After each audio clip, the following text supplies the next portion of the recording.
The tree had been dead for 40 years, maybe longer. Its trunk had the color of old bone, pale and smooth in the places where bark had long since peeled away, and where bark remained it was black and fissured, split open like something that had decided to stop pretending. The branches reached upward and outward in the way dead branches do, not growing but persisting, hanging on through a stubbornness that had nothing to do with life. Crows liked it.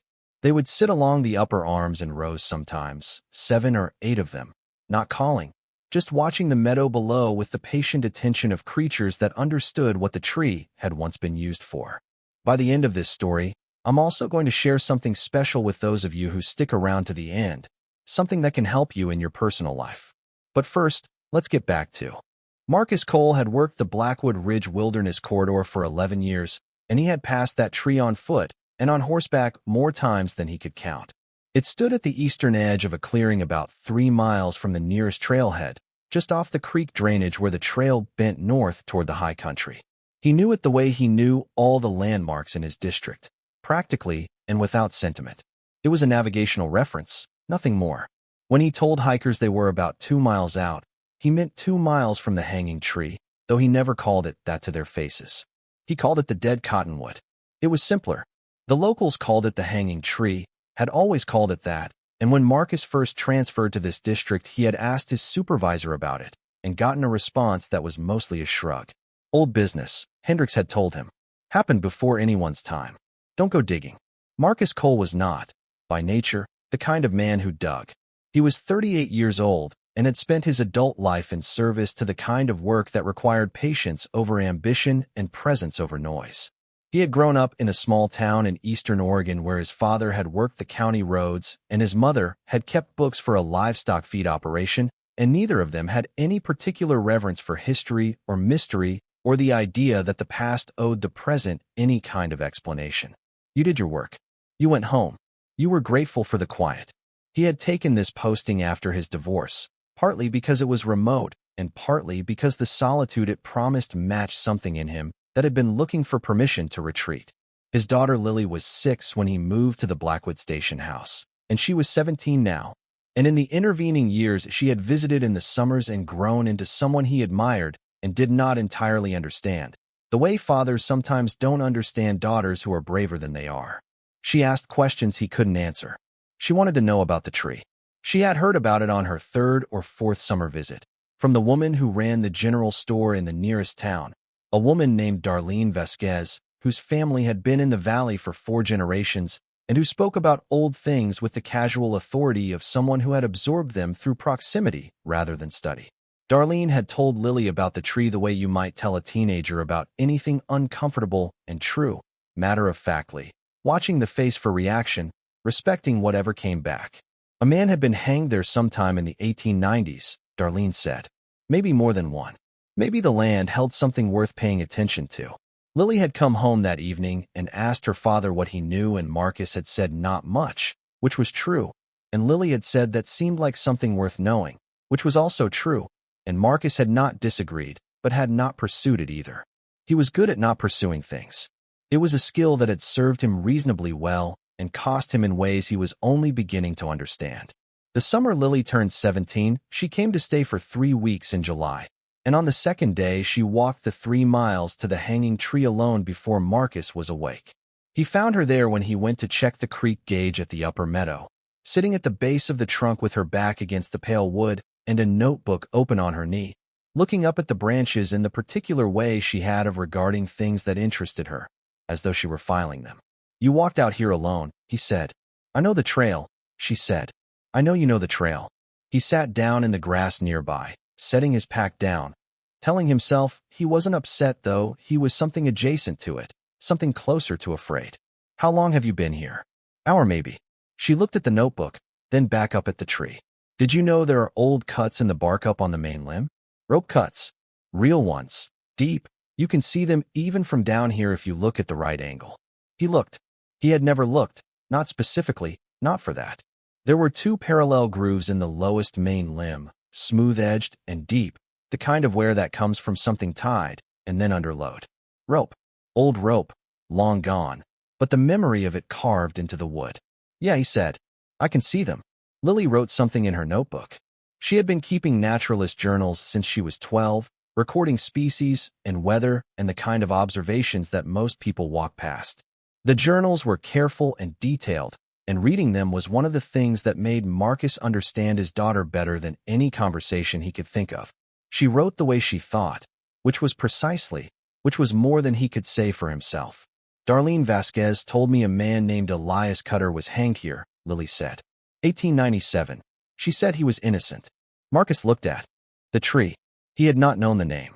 He had not known the year. He had managed to work this land for 11 years without knowing either of those things. And sitting there in the July morning with his daughter looking up at the rope cuts in the old bark, he felt the particular shame of willful incuriosity.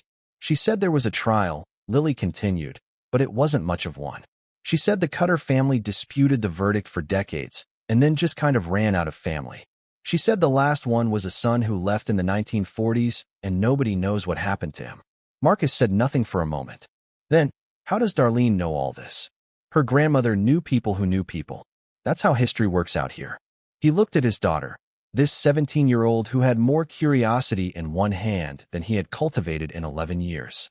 She was writing again, not looking at him, comfortable in the silence. He thought about what it meant to work a piece of land for over a decade and not know its name. Not the scientific name, not the ecological designation, but the human name, the one earned through suffering and wrong and the particular weight that accrues to certain places when they are used badly. I'll ask Darlene what she knows, he said. Lily looked up. You've never asked her? No. She considered this. Not a judgment, just consideration. Okay, she said. Good.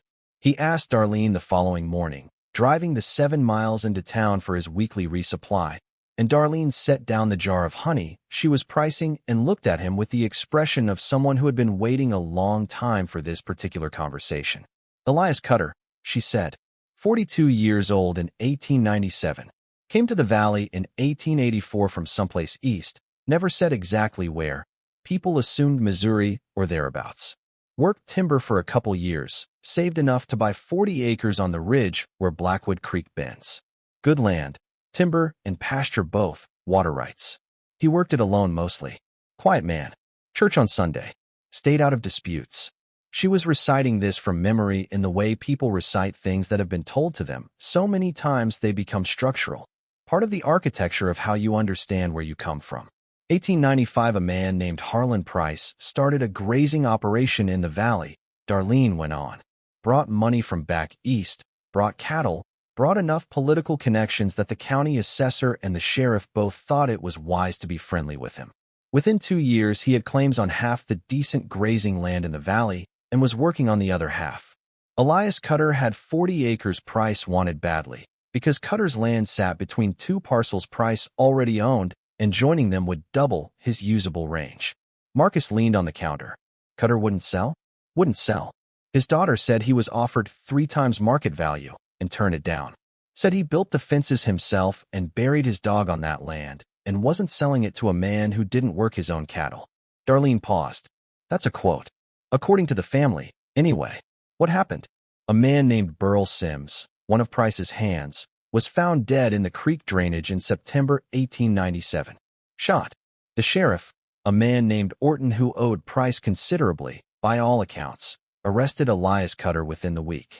The evidence was a rifle found on Cutter's property that Orton claimed matched the caliber of the wound, and testimony from 2 of Pryce's other hands that they'd heard Cutter threaten Sims in a dispute over fence lines the previous month. Marcus was quiet. The honey jar sat between them on the counter, unlabeled, the color of old amber. The trial lasted 2 days, Darlene said. Cutter's attorney was a man named Potts who was known as a drinker and who by some accounts spent the second day of the trial visibly impaired. The jury deliberated 4 hours.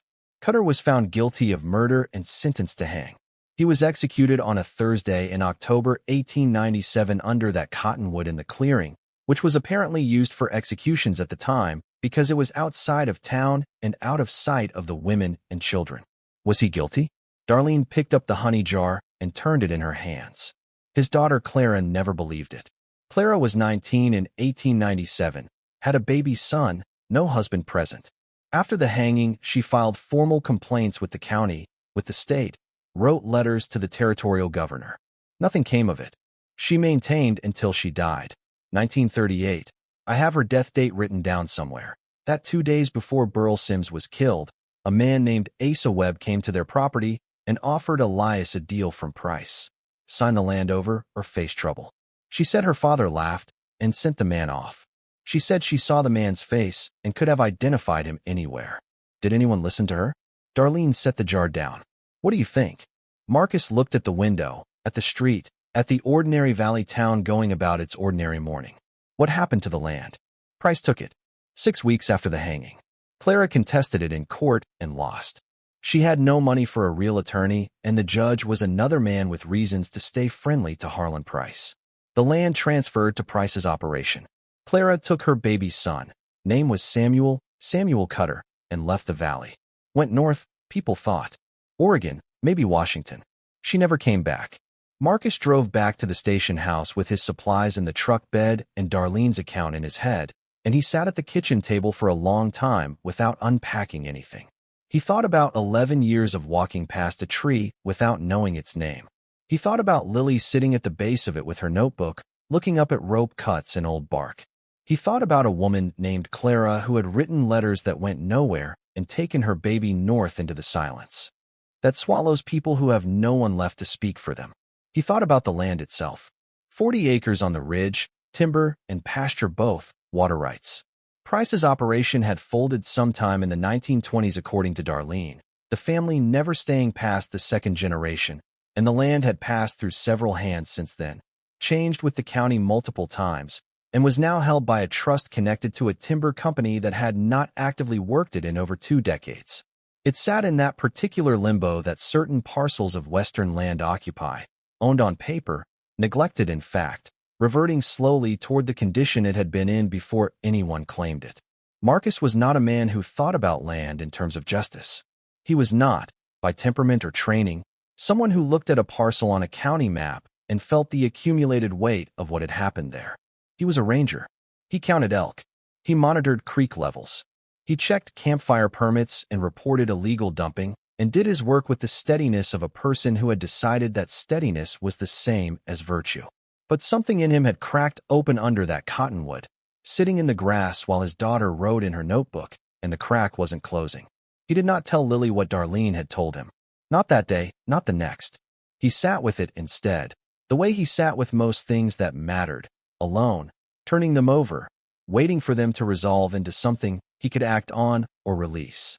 Lily spent her days hiking and sketching and reading on the porch of the station house, and in the evenings they ate together and talked about things that were easier. Her school, the friends she had, the college applications she was beginning to think about. She wanted to study environmental science or maybe history. She wasn't sure yet, and Marcus listened to her uncertainty with the particular admiration of a man watching someone younger than himself be more honest about what they didn't know than he had ever been. On the 5th day of her visit, she came back from an afternoon walk and said, "I went back to the tree." He looked up from the creek gauge readings he was entering into the log. "I looked for a while," she said. "The ground around the base is funny." "What do you mean, funny?" She sat down across from him.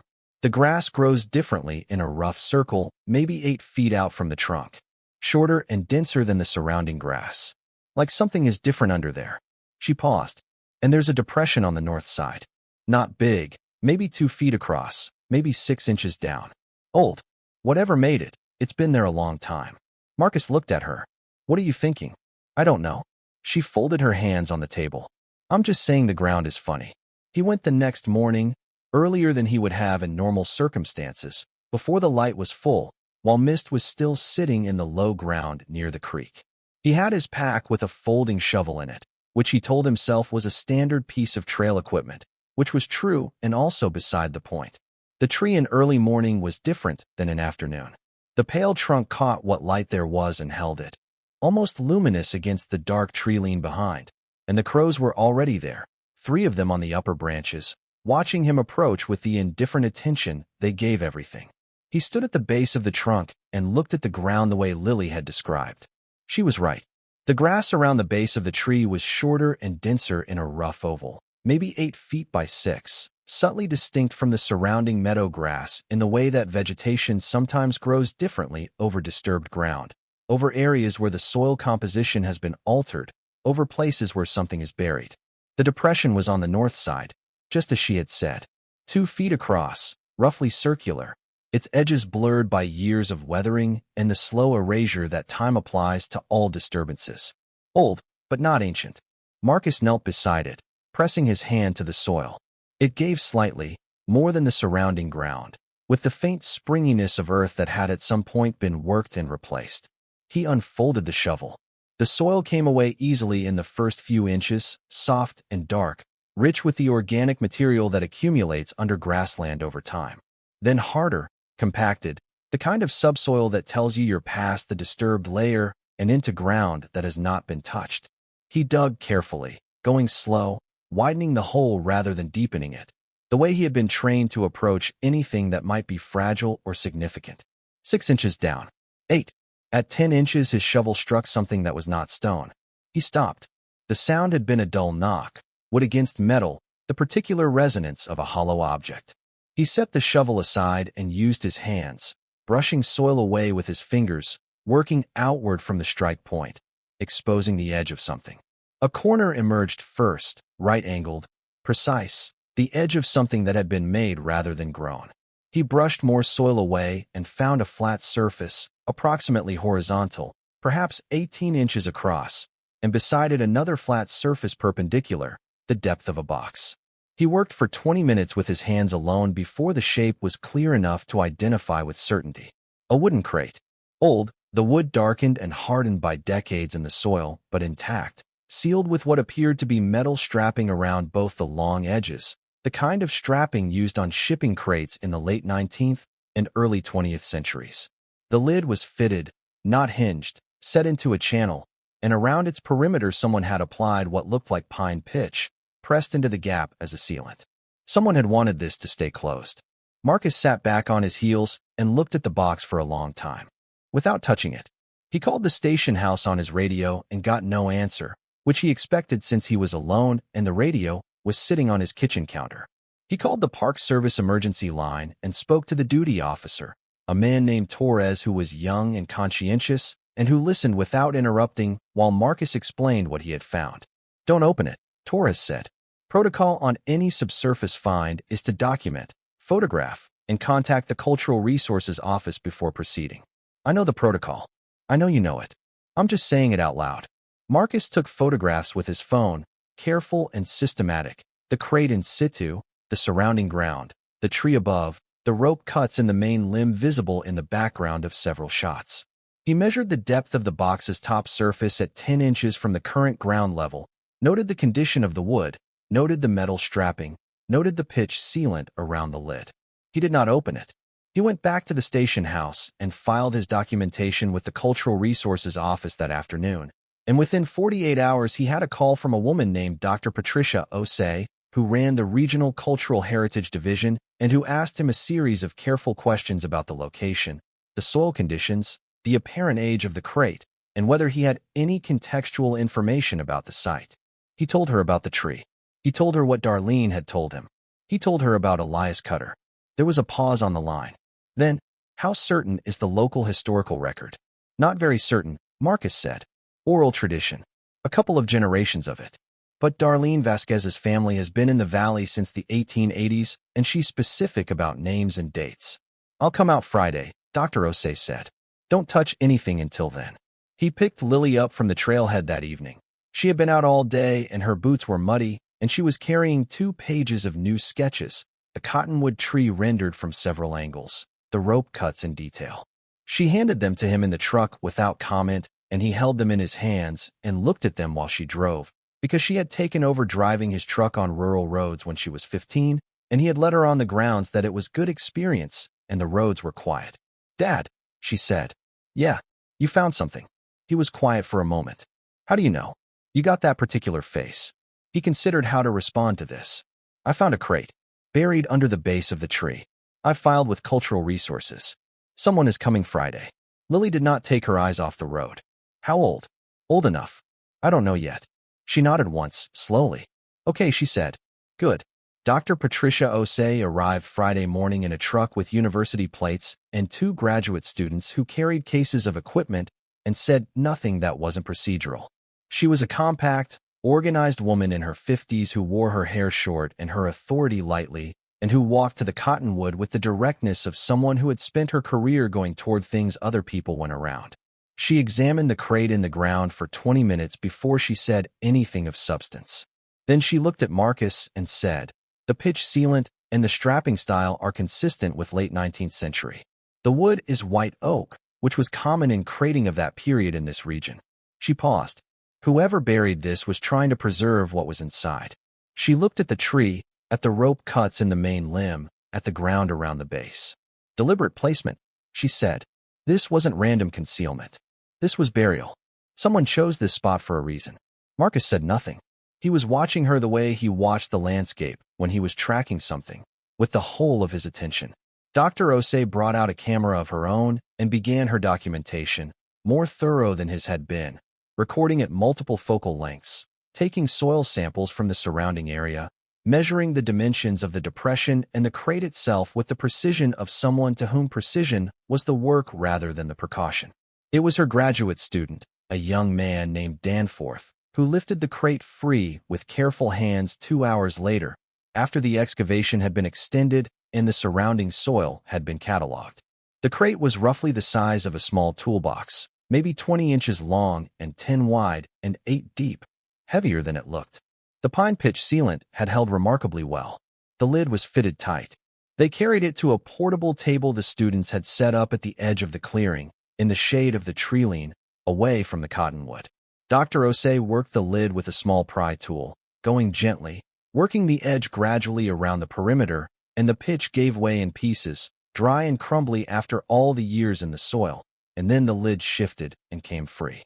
Marcus was standing far enough back that he could not see inside the crate until Dr. Osei lifted a layer of what turned out to be oilcloth, multiple layers of it, folded carefully over whatever was underneath, the kind of wrapping that preserved the newspapers of that era for decades in attics and cedar chests. She set the oilcloth aside, looked into the crate, was quiet for long enough that the graduate students exchanged a glance. "Mr. Cole," she said, "come here." He stepped forward and looked into the crate.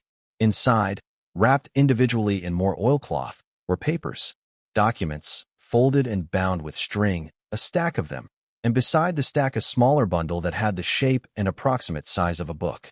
Beneath everything, pressed against the bottom of the crate, was a cloth pouch tied closed with a leather cord, and from the way it lay flat against the wood, the way it conformed to the crate's base, it contained something thin and flexible rather than rigid. Dr. Osei lifted the bound stack first. She examined the string, which was deteriorated but intact, and set it aside without opening it. Then the book-shaped bundle. Then the cloth pouch, which she turned in her hands with particular care, feeling its contents through the fabric. She looked at Marcus. Her expression was composed in the way professional expressions are when something unexpected has been encountered and the professional has not yet decided how to characterize it. "Do you want to know what we're looking at before I've done any analysis?" she said. "Yes," he said.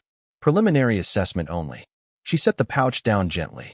The documents appear to be legal papers of some kind, possibly deeds or conveyances. The bound volume may be a ledger or journal. The pouch, she paused. The pouch contains photographs. Glass plate photographs, by the feel of it, which would be consistent with the period. She looked at him. Whoever buried this was preserving evidence. Marcus thought about Clara Cutter, 19 years old in 1897, with a baby son and letters that went nowhere and a contested land claim that the court had dismissed without real examination. He thought about someone digging in the dark under a tree that was still being used for executions, burying something for safekeeping in the place that had taken everything from her. Because who would look here, who would dig under this particular ground, who would come back for what was hidden at the foot of a hanging tree? He said to Dr. Osei, "I need to tell you something about this site." She looked at him. He told her everything.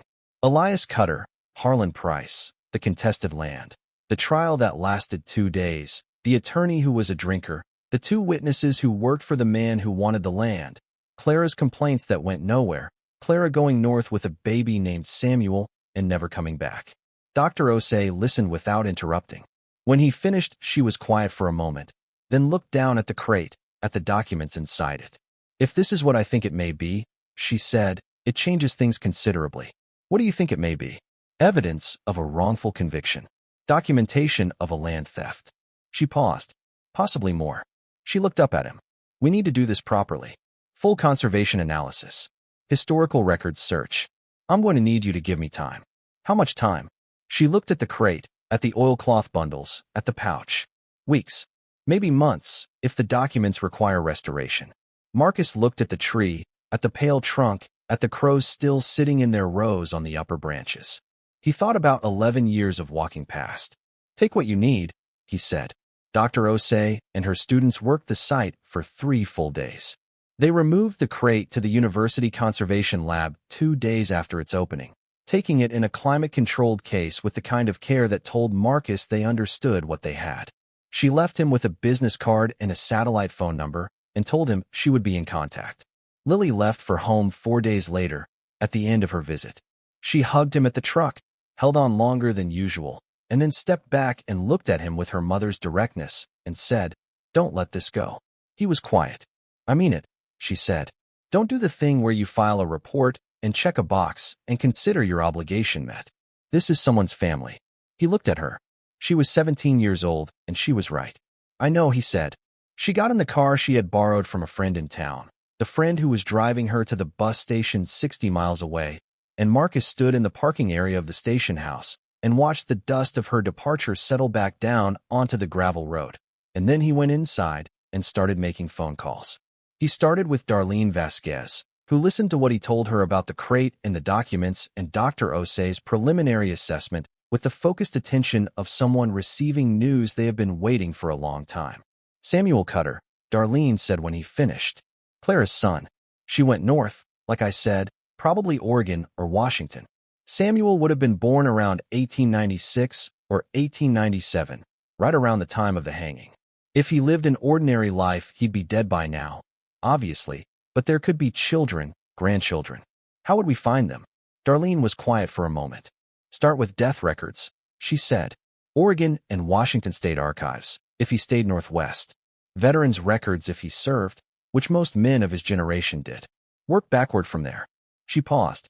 "My grandmother kept a correspondence with Clara for a few years after she left. Letters came from a town in Oregon," she said. "Somewhere up the coast. I'd have to look for the letters. Do you have them?" "I have most of what my grandmother left. It's in a cedar trunk in my back room. Give me a few days." It took Darlene not a few days but 8, which was still faster than Marcus had expected, and she called him on a Tuesday morning with a name and a town in the letters. Clara Cutter, writing to Darlene's grandmother in 1901, 1902, and 1904, from a town called Morro Bay on the Oregon coast. By 1904 the letters stopped. No explanation in the ones that remained. Marcus filed the name and town with Dr. Osei, who had a research assistant working on genealogical records.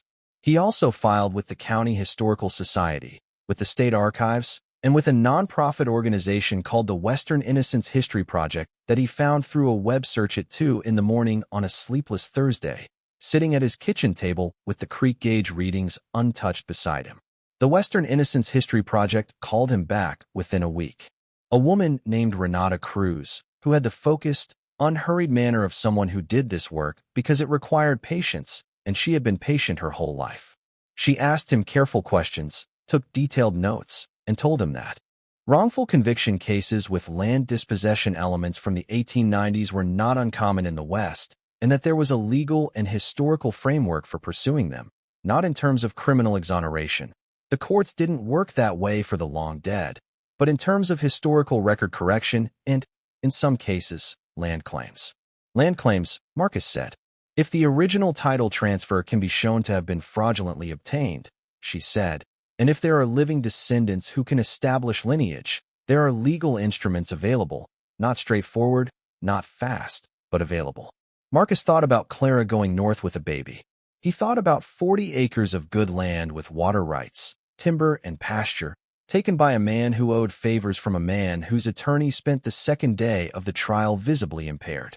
He thought about the crate in the ground, the layers of oilcloth, the pine pitch seal, someone preserving something carefully against time. Dr. Osei called on a Friday, 6 weeks after she had taken the crate. She had a steady voice that became quieter when the information was significant, and it was quiet now. Before we find out what happened next in the story, I want to take a brief moment to speak directly to anyone watching who might be going through their own sudden, overwhelming transition. If you're navigating a bitter divorce, the loss of a spouse, or a financial shock, you know the hardest part isn't just the money. It's not knowing what to do first. That is exactly why we created the Phoenix Blueprint. It is a practical, step-by-step guide for starting over. It doesn't have fluffy affirmations or vision boards. It is a tactical survival manual. It gives you the exact checklist for the first 48 hours, including the one rule you must follow. Do not make any decision you cannot reverse. It includes the Found Money worksheet, showing you exactly how to check state databases, because 1 in 7 Americans actually has unclaimed money waiting for them right now. It even gives you word-for-word boundary scripts to use when family members pressure you for money or try to make decisions for you. You can get the entire guide right now for just $17. If you're watching on your TV, just pull out your phone, open your camera, and scan the QR code on the screen right now. If you're on a computer or phone, click the top link in the description. You don't have to figure this out alone. Now, let's get back to the story. The documents, she said. We've completed preliminary conservation and analysis. He was outside on the station house porch, the valley spread below him in the afternoon light, the high country above in the last of the summer haze. The legal papers, she continued, are deeds. 2 original land deeds for the Cutter property, the 40 acres. One is the original patent deed, issued to Elias Cutter in 1886.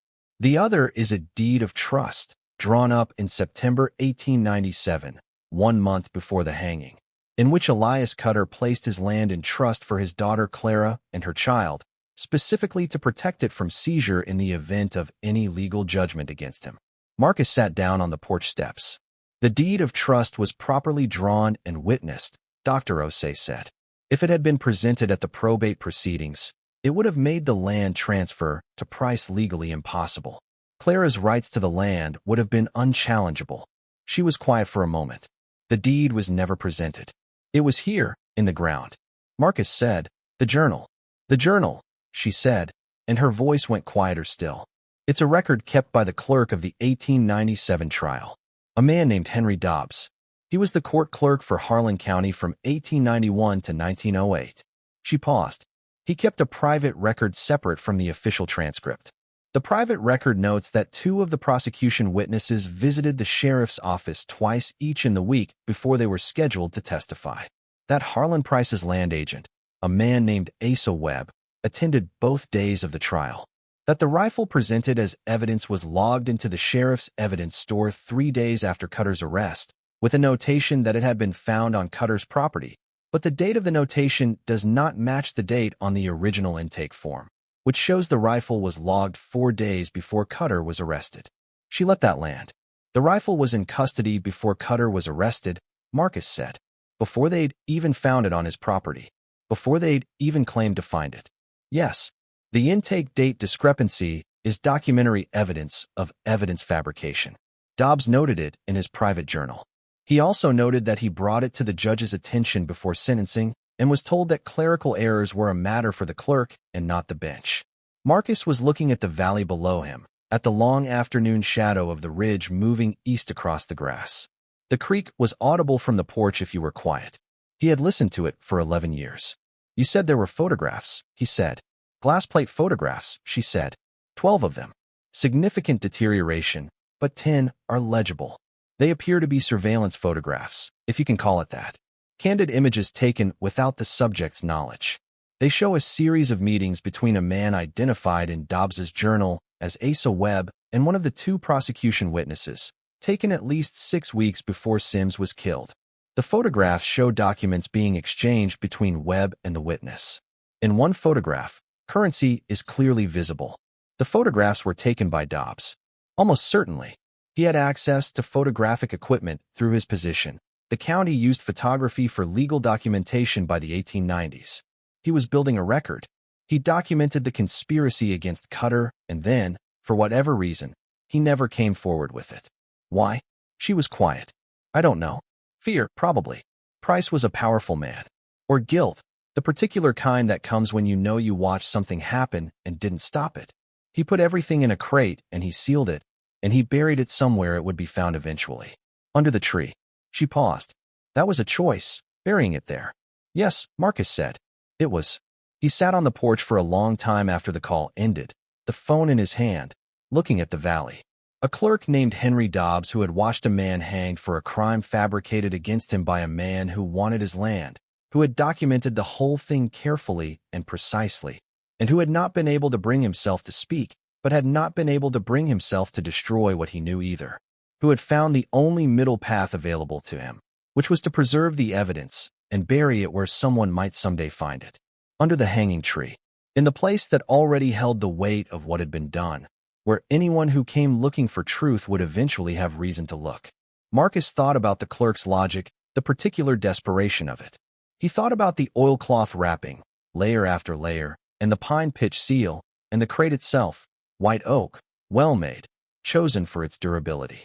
Someone who intended this to survive. Someone who had sat in a courtroom and watched justice fail and had then gone home and built a container for the evidence of that failure and buried it where the act had happened, under the very tree, and had spent the rest of his life, presumably, in the ordinary silence of a man who knows what he knows and can't say it. He thought about Lily, sitting at the base of the trunk in July morning with her notebook, looking up at rope cuts and old bark. About how she had come back a second time and found the depression in the ground and the different quality of the grass around the base, and had come home and told him without fanfare, without drama, just, the ground is funny. And about how if she had not come, if he had not spent 11 years walking past, and then one morning sat in the grass with his daughter and finally looked, the crate would still be in the ground. He called Lily that night. She answered on the second ring. Dad. He told her about the deed of trust. He told her about the journal and the photographs and the intake date on the rifle. He told her about Henry Dobbs and the oilcloth and the pine pitch and the particular choice of location. He talked for a long time without stopping, which was unusual for him, and Lily listened without interrupting, which was usual for her. When he finished, there was a pause. So Elias Cutter was innocent, she said, by every available measure. Yes, and Clara knew. She knew everything, had the deed of trust, and still couldn't stop them from taking the land. We don't know what Clara knew, Marcus said. The crate was sealed before the trial ended, or shortly after. She may not have known about the journal or the photographs. The deed of trust she probably knew about, but she may not have known where it was or who had it. Another pause. Do you think she looked for it? He thought about a 19-year-old woman with a baby, filing complaints, writing letters, losing in court. He thought about going north into a silence that swallowed her. I think she tried everything she could try, and then had to stop and take care of her child. Yeah, Lily said softly. She would have had to stop. They were quiet for a moment. Renata Cruz at the Innocence History Project thinks there may be descendants, Marcus said. Clara took the baby north, probably Oregon coast. We have a town name from letters she wrote in the early 1900s. Morro Bay? Are you going to look? I'm going to look. Good, Lily said, and Marcus could hear in her voice the same quality it had when she sat under the tree with her notebook, the quality of someone who had already decided something and was waiting for the relevant adult to catch up. He started looking the following morning. The search for Samuel Cutter, born probably 1896 or 1897 to Clara Cutter, née Halverson, and Elias Cutter, deceased October 1897, Harlan County, was the kind of search that required patience applied with precision, which was a different skill from the patience required by patrol work, but not entirely unrelated. Marcus requested the Oregon State Archives vital records for Morro Bay and surrounding counties, which took 10 days to arrive. He searched the federal census records available online for 1900, 1910, and 1920, looking for a Clara Cutter or Clara Halverson or some variant, a woman with a son around the right age, on the Oregon coast. The 1900 census was unhelpful. Morro Bay was a small coastal community and the records were incomplete, common for the period. The 1910 census showed a Clara Halverson, age 32, occupation housekeeper, living in a boarding house in a coastal town 15 miles north of Morro Bay. With her was a boy listed as Samuel Halverson, age 13. She had reverted to her maiden name, or possibly the enumerator had recorded it incorrectly, which was also common. Samuel Halverson, not Cutter. The name change was either Clara's deliberate choice or an enumerator's error, but it was the right age, the right location, the right given name. Marcus sent the finding to Renata Cruz and to Dr. Osei, and to his daughter, who called him that same evening. She changed his name, Lily said. Or the enumerator got it wrong. No, she changed it. She didn't want him carrying his father's name in a new place. She wanted him to be someone without a history that could follow him. Lily paused. That's so sad. Marcus thought about it. Yeah, it is. But she kept her own maiden name instead of just disappearing into something else entirely. She still wanted to be herself. He had not thought about it that way. He sat with it. That means Samuel Halverson is the thread, Lily said. Not Samuel Cutter. You're looking for Halverson descendants.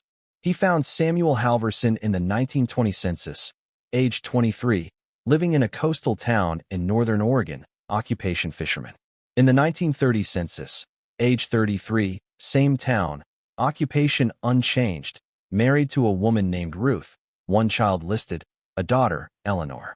Clara was not in the 1930 census, which suggested she had died sometime in the 1920s, which fit with the letters to Darlene's grandmother stopping in 1904. She might have survived until the 1920s in relative obscurity, or she might have died earlier, and the census enumerator had simply not recorded her passing accurately. Eleanor Halverson, born approximately 1927, father Samuel, mother Ruth. A daughter rather than a son, which meant the name would probably change again with marriage, which meant the genealogical thread would require another bend. Marcus filed with the Oregon Vital Records Office for marriage records for Eleanor Halverson in the period 1945 to 1965, which seemed like a reasonable window. He was patient. He was good at this kind of sustained attention. He had been trained to track things over large terrain and long time periods. And this was the same skill applied to paper rather than land. The marriage record arrived 3 weeks later. Eleanor Halverson married in 1951 a man named Thomas Reed. The record was from a coastal county in Oregon. There was an address. He stared at the address for a long time. Then he called Dr. Osei. I have a probable descendant, he said. At least one generation back from living people, possibly 2 or 3. Dr. Osei was quiet for a moment. Do you know how to proceed from here? I know how to proceed, he said. But I want your guidance on what the documentation supports before I contact anyone. He wanted to be certain before he walked into someone's life with a 127-year-old story about a dead man, and a hanging tree and a crate full of evidence that had been waiting in the ground for someone to come looking. He wanted to know exactly what he had before he put it in front of someone and asked them to carry the weight of it. Dr. Osei talked him through the documentation carefully. The deed of trust was legally coherent and original, she said. The journal was consistent with other documentary evidence from the period, and the photographs corroborated the testimony Dobbs had recorded. The intake date discrepancy on the rifle was the kind of evidence that would have been compelling in court in 1897 and was no less compelling now as historical record. The picture it assembled, she said, was this. Elias Cutter had been framed for a murder committed or arranged by or on behalf of Harlan Pryce in order to obtain his land. The clerk of the court had documented this conspiracy in a private record and had buried that record along with the deed of trust that would have protected Clara and Samuel's rights to the property. The land had been fraudulently transferred, and the fraud had been buried along with the evidence. And what does that mean now? Marcus asked. Officially, it means a petition to the state historical record to amend the record of Elias Cutter's conviction, which is a slow and bureaucratic process but achievable given the evidence. Legally, it means that if descendants can be identified and choose to pursue a land claim, the fraudulent nature of the original transfer is documentable, which gives a legal basis for challenge. He was quiet. It will not be simple, she said. The land has changed hands multiple times. There are current holders who have good faith claims. It is not a case of someone getting the 40 acres back, but there are remedies, historical remedies. And there is, at minimum, the restoration of a man's name. A man's name, Elias Cutter, she said, who was hanged under that tree for something he didn't do, whose daughter had to change her son's name and go away and never come back. There's something to be said for getting his name right. Marcus looked at the address from the 1951 marriage record, written in his own handwriting on a notepad on the kitchen table. Eleanor Halverson married Thomas Reed. A coastal county in Oregon 50 years ago. The Reeds could be anywhere by now or nowhere. There could be children or grandchildren. There might be no one left who knew the name Cutter at all.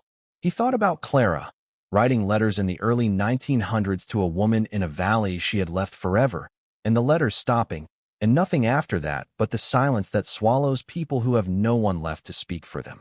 Someone was going to speak now. He booked 2 days off and drove north to Oregon. The coast road north of the California border was the kind of road that reminded you the continent had an edge. The Pacific appeared and disappeared behind headlands as Marcus drove, steel gray in the October morning, moving with the slow authority of something that had been there long before anyone built roads along its margin and would be there long after the roads washed back into it. He had grown up in a landlocked county, and the ocean still affected him the way it affected most people who came to it late, with a combination of humility and unease that had no inland equivalent. He had the 1951 marriage record in a folder on the passenger seat. Eleanor Halverson married Thomas Reed, coastal Oregon. The county recorder's office had been the starting point, and from there the thread had continued with the particular momentum that archival research sometimes built, one record pointing to another, each document a door into the next room. The Reeds had stayed on the coast. A Thomas Reed appeared in the county tax records through 1979, the same parcel updated and transferred, and in the obituary database Marcus had accessed through the public library system. Thomas Reed had died in 1981, survived by his wife Eleanor and 3 children, names listed: Douglas, Patricia, and James. Eleanor Reed née Halverson had died in 2003. Her obituary, which Marcus had found through the same database after 2 hours of patient searching, listed her as a retired schoolteacher, a gardener, a member of the coastal Lutheran congregation, a woman who had loved birds and kept meticulous records of every species she observed at the feeder outside her kitchen window for 40 years. The obituary did not mention her mother Ruth, or her father Samuel, or her grandmother Clara. It did not mention the name Cutter. It did not mention a valley 400 miles to the south where a man had been hanged under a cottonwood tree in October 1897, and where a deed and a journal and a set of glass plate photographs had waited in the ground for 127 years. It listed Douglas Reed of Newport, Oregon, as the eldest surviving child. Marcus had called the Newport phone directory the night before driving north. There was one Douglas Reed listed. He had called the number and gotten a voicemail, a man's voice, unhurried and mildly cautious. The voice of someone in his 60s or 70s who had learned that unexpected phone calls were usually not good news. Marcus had left a message that he hoped struck the right balance between honest and measured. He said his name. He said he was a park ranger in Northern California. He said he had come across some historical information relating to the Halverson family and would appreciate the chance to speak in person. He said he would be in the Newport area the following day and would welcome a meeting at a time and place of Mr. Reed's convenience. He had not mentioned Elias Cutter. He had not mentioned a hanging tree. Some information required a room and a face and the ability to read what was happening to the person in front of you, and a voicemail was none of those things. Douglas Reed had called back at 7 in the morning. His voice on the phone was the same as on the voicemail, careful, slightly wary, the voice of a man who had some experience with things not being what they first appeared to be. He asked Marcus to clarify what kind of historical information. Marcus said, "Information about your grandmother's family, specifically her father's family, going back to the 1890s. I'd prefer to show you the documentation in person. It's significant, and I want to do it right." There was a pause that Marcus read as the particular hesitation of someone deciding whether this was a scam or a genuine thing, and what the relative costs of each possibility looked like. "There's a diner in town," Douglas Reed said finally. "Harbor Street, you'll see it. I'll be there at 11.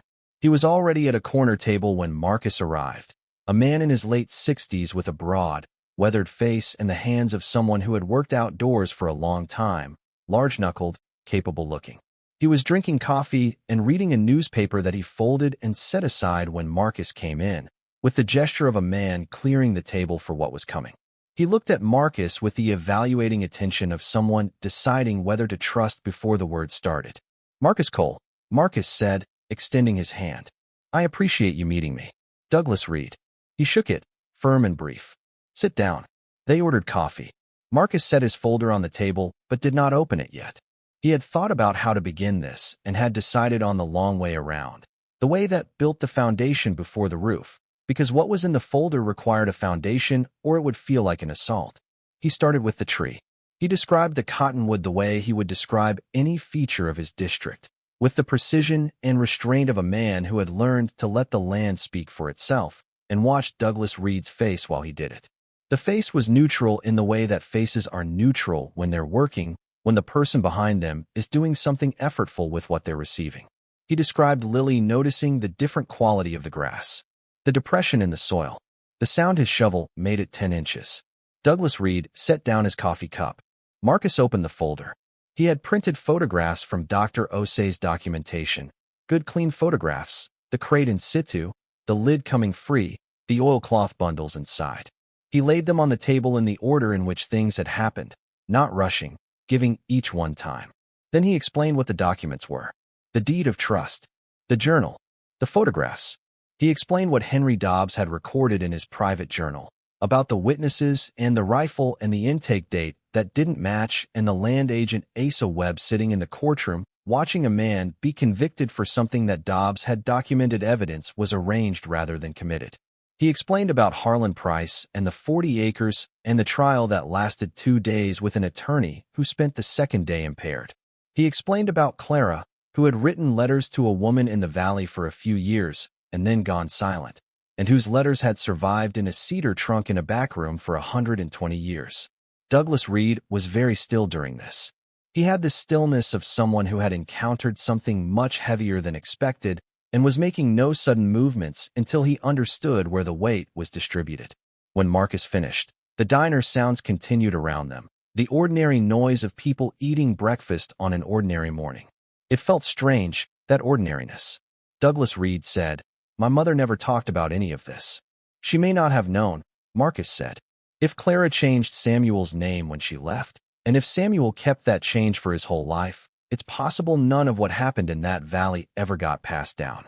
People protected their children from the past that way. My mother's maiden name was Halverson. Yes. Not Cutter. Not Cutter. No." Douglas looked at the photographs on the table. He picked up the one showing the inside of the crate, the oilcloth bundles, the cloth pouch. Held it in his hands without speaking. "My grandmother," he said. "Eleanor. She used to say her mother Ruth never spoke about Ruth's husband's family. Said Samuel was a quiet man who didn't look backward.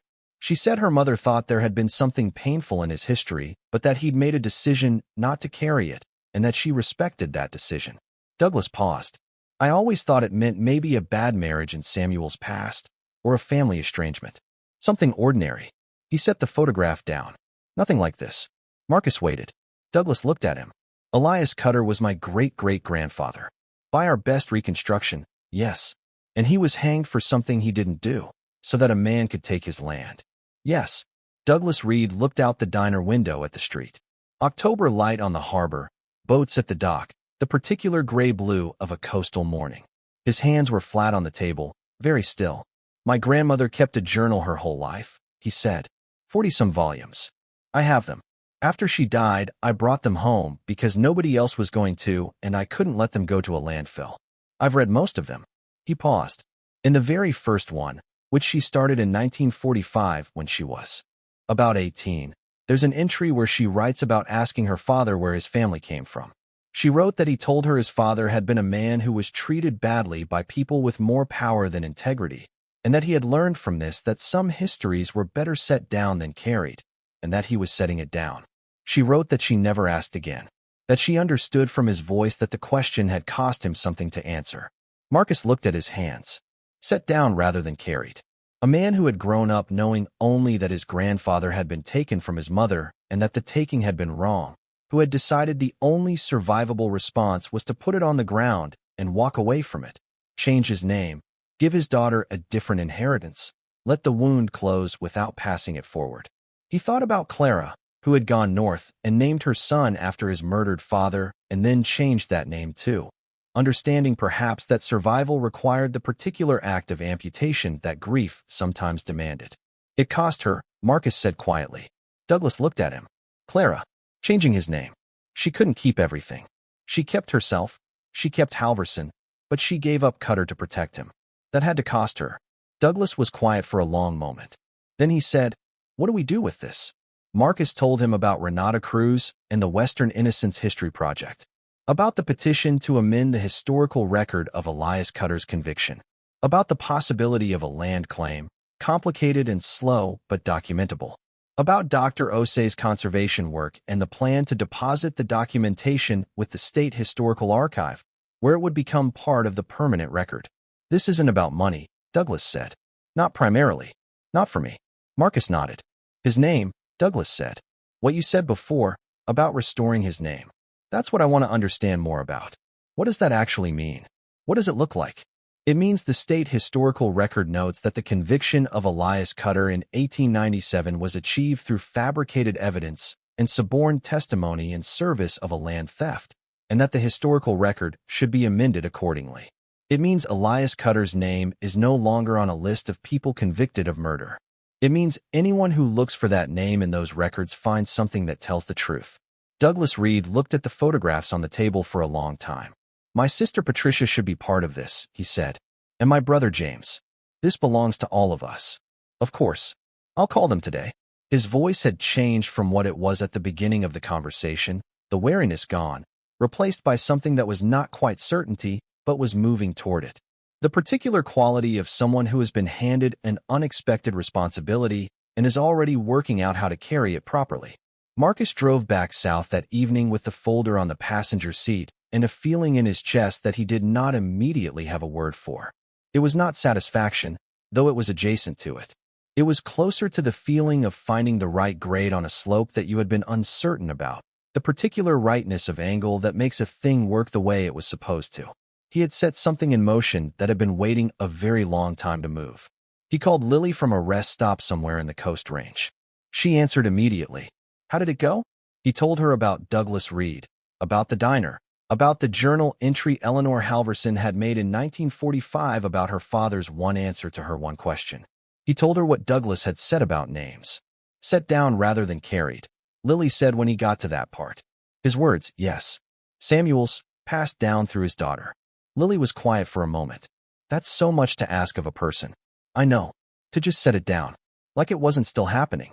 Like the land wasn't still gone and his grandfather wasn't still buried under the tree that killed him and his name wasn't still wrong in the official record. Yeah. She was quiet again, and Marcus drove through the range with the phone on speaker on the passenger seat and the trees close on both sides of the road, dark in the fading evening light. But he did it, she said finally. For his daughter. He set it down so she could walk forward without it. He did. We're picking it back up for him, she said. Yes, we are. Another silence. Then good. She sounded the same as when she had said it before, when he had found the crate, when he had decided to look for descendants. The same quality of someone who has been waiting for the right answer and is relieved when it finally comes. He got home after midnight and slept for 6 hours and woke to a voicemail from Renata Cruz, who had been following the developments through his regular reports and who wanted to discuss the next phase.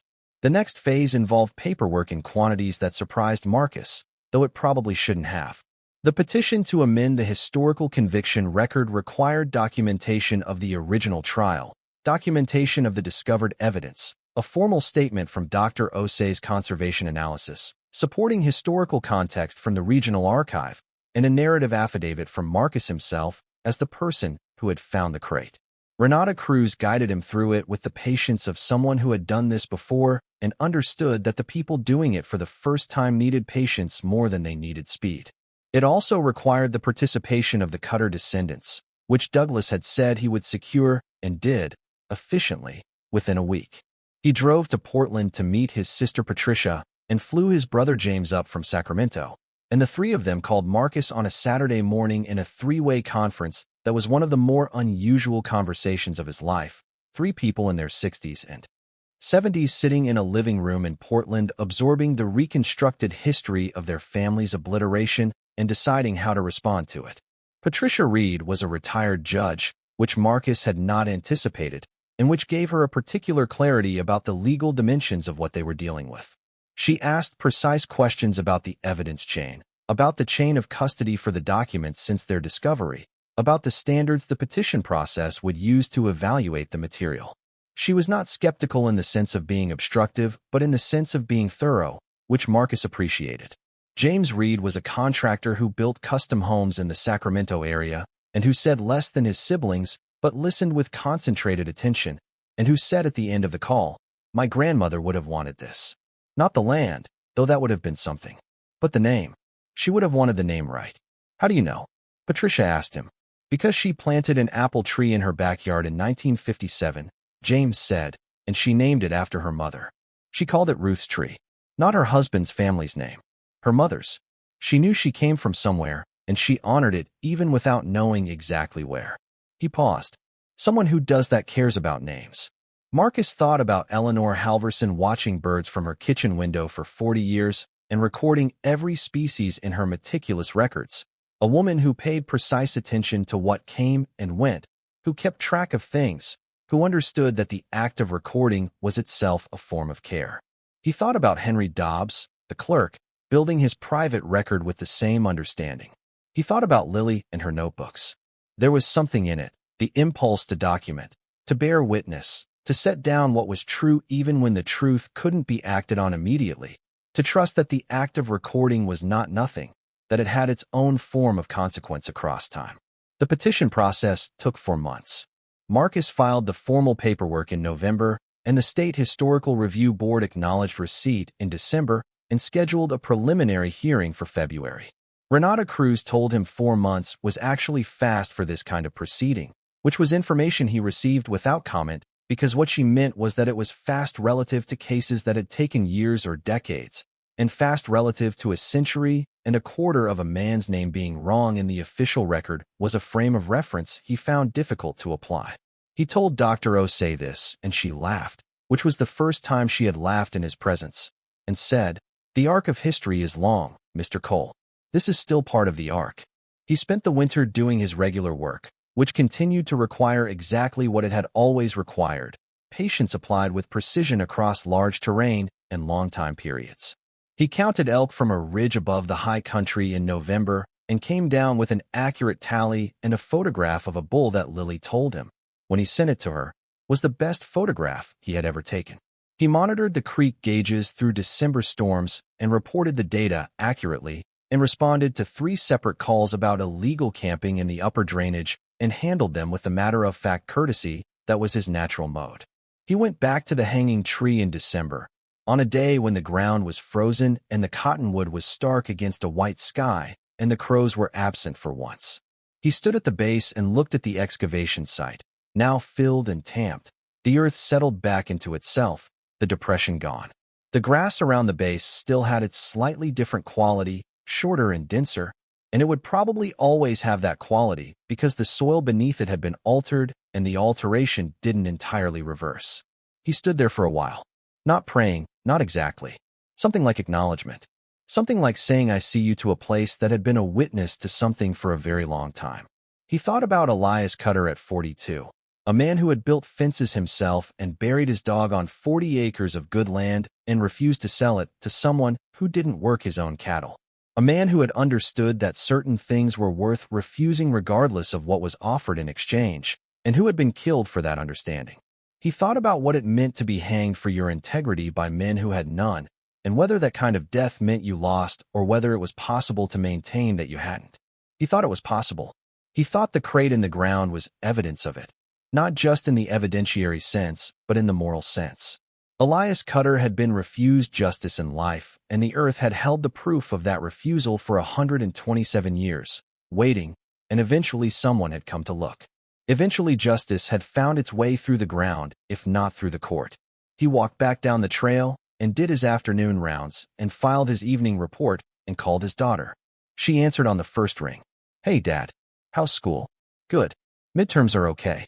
She paused. "Did you go to the tree?" He smiled. "How do you know? You sound like you've been thinking about something heavy for a while and then set it down." He thought about Samuel.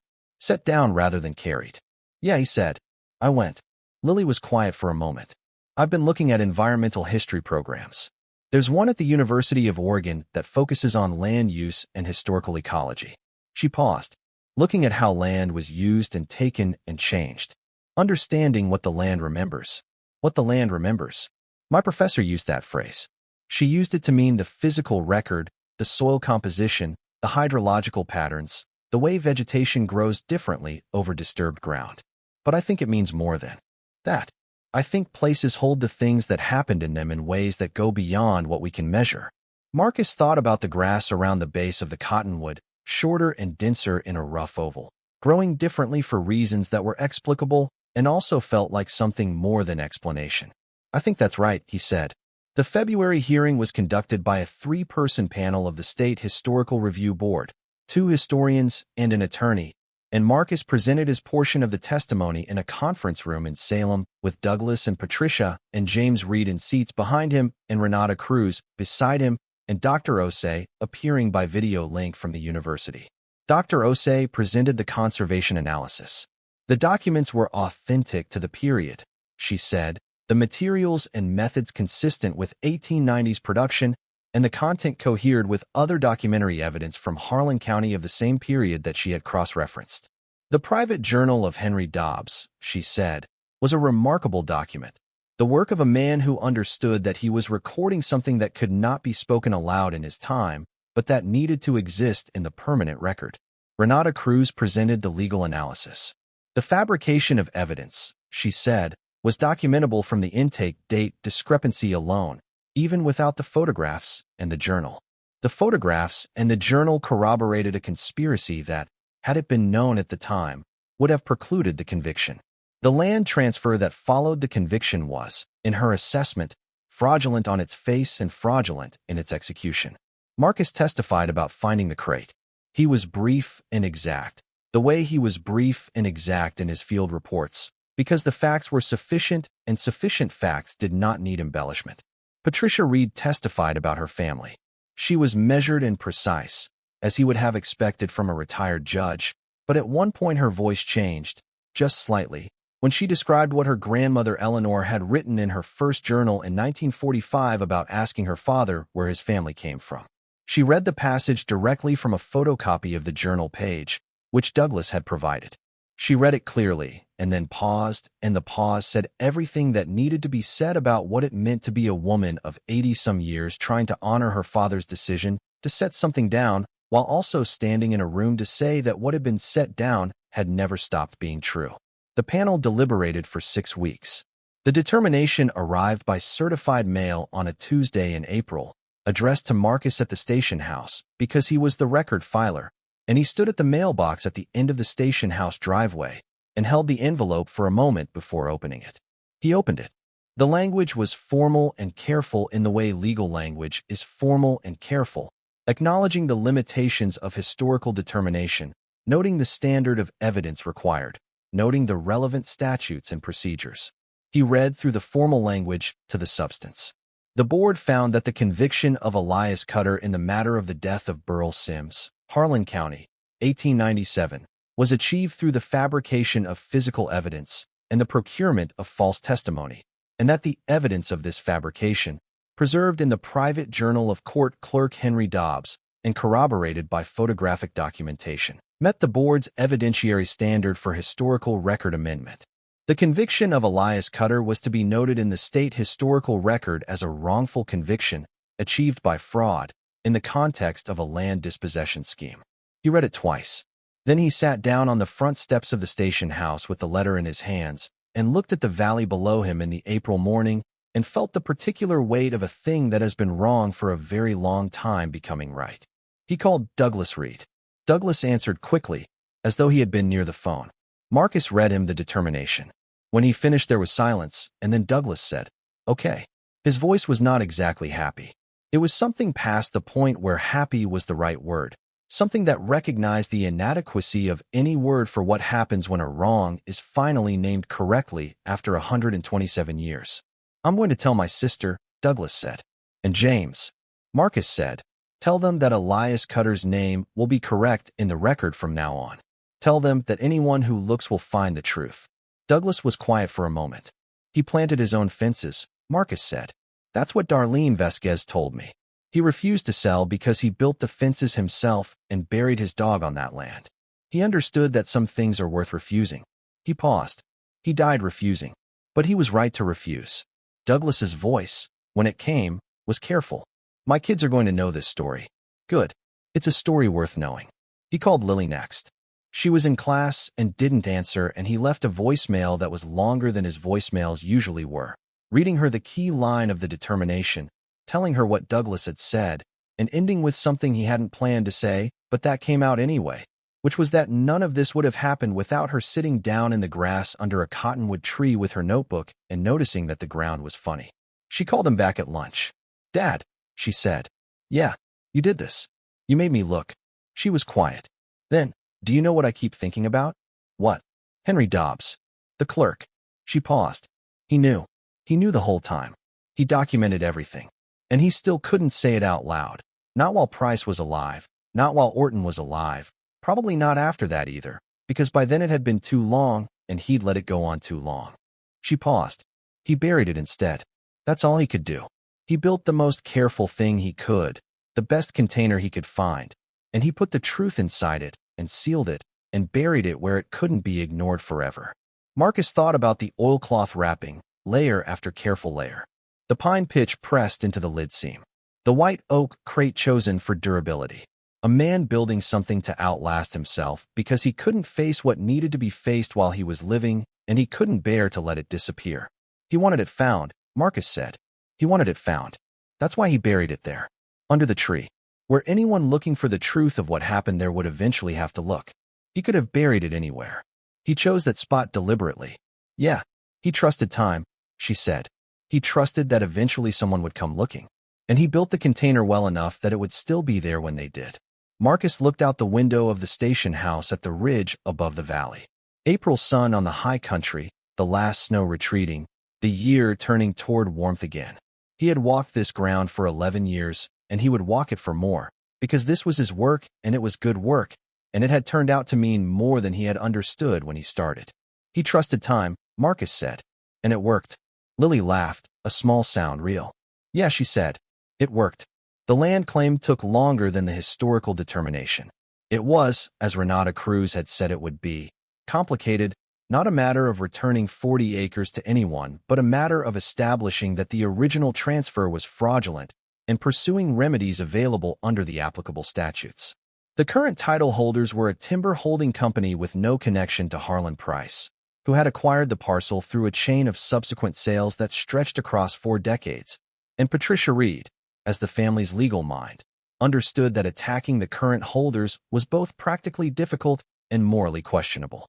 What she pursued instead, with Renata Cruz's guidance, was a negotiated settlement, a process in which the history was formally acknowledged by all parties and a remedy was agreed to that fell short of title transfer but constituted meaningful recognition.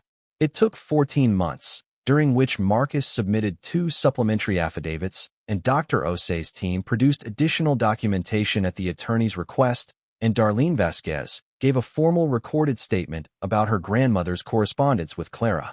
The settlement that emerged was not a perfect thing, but it was a real one. The timber company agreed to a formal acknowledgement of the fraudulent history of the parcel's acquisition, to be recorded with the county and included in the title history. They agreed to a modest financial settlement to the Reed family, the number not made public but described by Patricia as meaningful without being life-changing. They agreed to the removal of Harlan Pryce's name from the irrigation district feature that still bore it in the county's infrastructure records, a small thing that was also not a small thing. And they agreed to deed an easement across the property's northwest corner to the Blackwood Ridge Wilderness Corridor, a permanent conservation easement that had the practical effect of connecting 2 sections of the trail system that Marcus had been trying to connect for 6 years, and that his supervisor Hendricks had always said was not achievable because the land wasn't in public hands.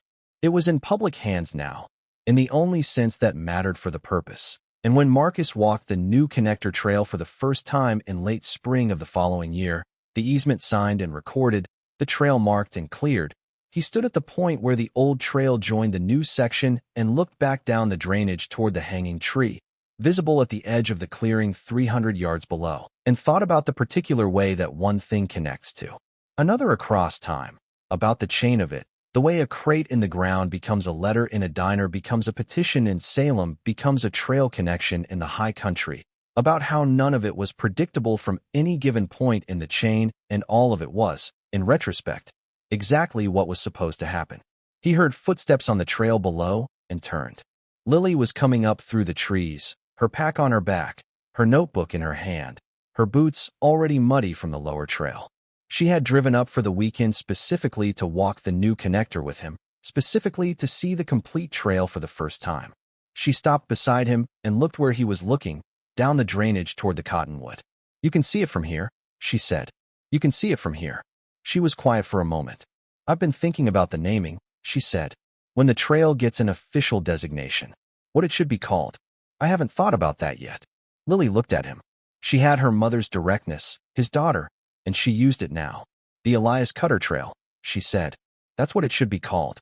Marcus looked at the tree below, the pale trunk, the bare branches, the sky above the clearing wide and blue in the late spring morning. He thought about 40 acres of good land with water rights, timber, and pasture both, a man who built his own fences and refused to sell them. He thought about what it meant to name something for a person who had been denied their name for 130 years. He thought about Clara going north and the letters stopping and Samuel setting it down and Eleanor planting Ruth's tree and Douglas reading his grandmother's journals and keeping them because he couldn't let them go to a landfill, about how much depended on the people who kept things, who held on, who preserved what others left. He thought about Henry Dobbs building a box. "Yeah," Marcus said. "That's what it should be called." He wrote the proposal that evening, formal, and documented the way proposals needed to be, and submitted it to the Trails Naming Committee the following week. It was approved 3 months later without objection, which was unusual for a naming proposal, but which Marcus had anticipated because he had been careful to attach the full historical determination to the proposal, and the committee members were not people who read the determination and came away thinking there was a counterargument to be made. The trail marker went up on a Thursday in August, a simple brown post with the name in the standard typeface, and Marcus drove out to it on the afternoon it was installed and stood beside it for a while. He took a photograph and sent it to Douglas and Patricia and James Reed, and to Renata Cruz and Dr. Osei, and to Darlene Vasquez in the Valley, and to Lily, who was at school in Oregon by now, 3 weeks into her first semester. She called within the hour. "It's good," she said. "Yeah, it is." She paused. "Marcus, I've been reading about the Harlan County Historical Society. They're putting together an exhibit on the Valley's history in the 1890s. "I know. They contacted me. Are you going to participate?" "I'm going to submit documentation. Dr. Osei is working with them on including the crate and the documents in the exhibit, or reproductions of them. The originals are in the state archive now." "Good." She paused again. "What about the tree?" He had been thinking about the tree. He had been thinking about it since before any of this started, in the way that you think about things at the edge of your attention before you understand what you're thinking about. The cottonwood was dead. It had been dead for decades, probably since before Marcus arrived in the district. Structurally, it was compromised, a liability in the terms his agency used, the terms that determined whether a dead tree in a public corridor constituted a hazard requiring removal or a habitat feature worth maintaining. He had filed the standard hazard assessment after Dr. Osei's team departed and had noted that the root system remained intact, that the trunk was stable, that the tree, despite being dead, showed no immediate risk of failing. He had filed the assessment and left the tree standing, which was within his discretionary authority, and he had not revisited the question because revisiting it would have required deciding something he was not ready to decide. "The hanging tree," Lily said. "I know. You can't just leave it unmarked," she said. "People hike past it now, more people than before, because of the trail connection. They see the cottonwood. They don't know what it is. I know they don't. So what are you going to do?" He looked out the window of the station house at the ridge, at the high country in the late August evening light, the days shortening now, the year beginning its turn. "Darlene Vasquez has been in contact with the Harlan County Historical Society," he said. "They want to put a marker at the site. A small one. Not a monument, just a marker, explaining what happened there." She was quiet. "There's a debate about what to call it on the marker," he said. "The hanging tree is what it's been called for 130 years, but some people think that name does more to memorialize the act than the person. Darlene thinks it should be called the Cutter tree." What do you think? I think Darlene is right. Lily was quiet for a long moment. Then, what does the marker say? What are the words? He picked up the draft he had been working on with the Historical Society, printed out, sitting on the kitchen table where he had been looking at it and revising it for 2 weeks. He read it to her. When he finished, there was a long pause. That's right, she said. That's exactly right. Her voice had something in it that he recognized as the particular emotion that comes when something has been done well, when the work has been done the way it needed to be done. Not happiness exactly. Something more like the feeling of a thing settling into its correct position. He held the draft in his hands and looked at it, at the words they had worked over for 2 weeks, and thought that she was right, that it was exactly right, that the words said what needed to be said about a man who had been taken from his land, and from his name, and from his daughter, and from his grandson, and from the chain of ordinary days that a man who built his own fences and buried his dog on his own ground had a right to live. Outside the window, the ridge was dark now against a sky still holding the last of the evening light, the high country in silhouette. And somewhere out there the trail ran north through the timber and across the drainage and connected to the new section that bore the name of the man who had built fences and refused to sell them. And the cottonwood stood at the edge of its clearing, pale and patient and waiting, the way it had always waited, for someone to finally say what it knew. Darlene Vasquez drove out to see the marker installation herself, which Marcus had not expected but which he understood when she arrived, because some things required a witness and Darlene was the kind of person who understood that. She stood beside him at the edge of the clearing on a September morning while 2 men from the Historical Society set the post into the ground with the careful efficiency of people who had done this before, and she watched with an expression that was composed in the particular way of someone who has been carrying something for a long time and is watching it be set in its proper place. My grandmother would have wanted to be here, she said. She liked Elias Cutter. She told my mother that once, when my mother was young. She said he was a man who meant what he said and said what he meant, and that she had not known many such men in her life. She paused. She didn't know he was dead until after it happened. By the time word reached her, Clara was already gone. Marcus watched the men tamp the earth around the post. Did she try to find Clara? She wrote letters. Didn't know where to send them. She had a general idea about North Oregon maybe. That was all. She wrote a letter to the Oregon State Address Office and never heard back. She wrote letters that she couldn't send and kept them in the cedar trunk. Darlene paused. I found them when I found Clara's letters. My grandmother's letters to Clara that were never answered because she didn't know where to send them. They were in the same bundle. Marcus looked at her. She kept them together, Darlene said. My grandmother kept the unanswered letters beside the letters she had received, as though they were a conversation that had been interrupted rather than ended. She believed Clara was alive somewhere and had found a way to be all right, and that the silence was survivorship rather than loss. She paused. She may have been right. He thought about Clara writing from Morro Bay in 1901, 1902, 1904. 3 letters that had reached Darlene's grandmother and been saved in a cedar trunk.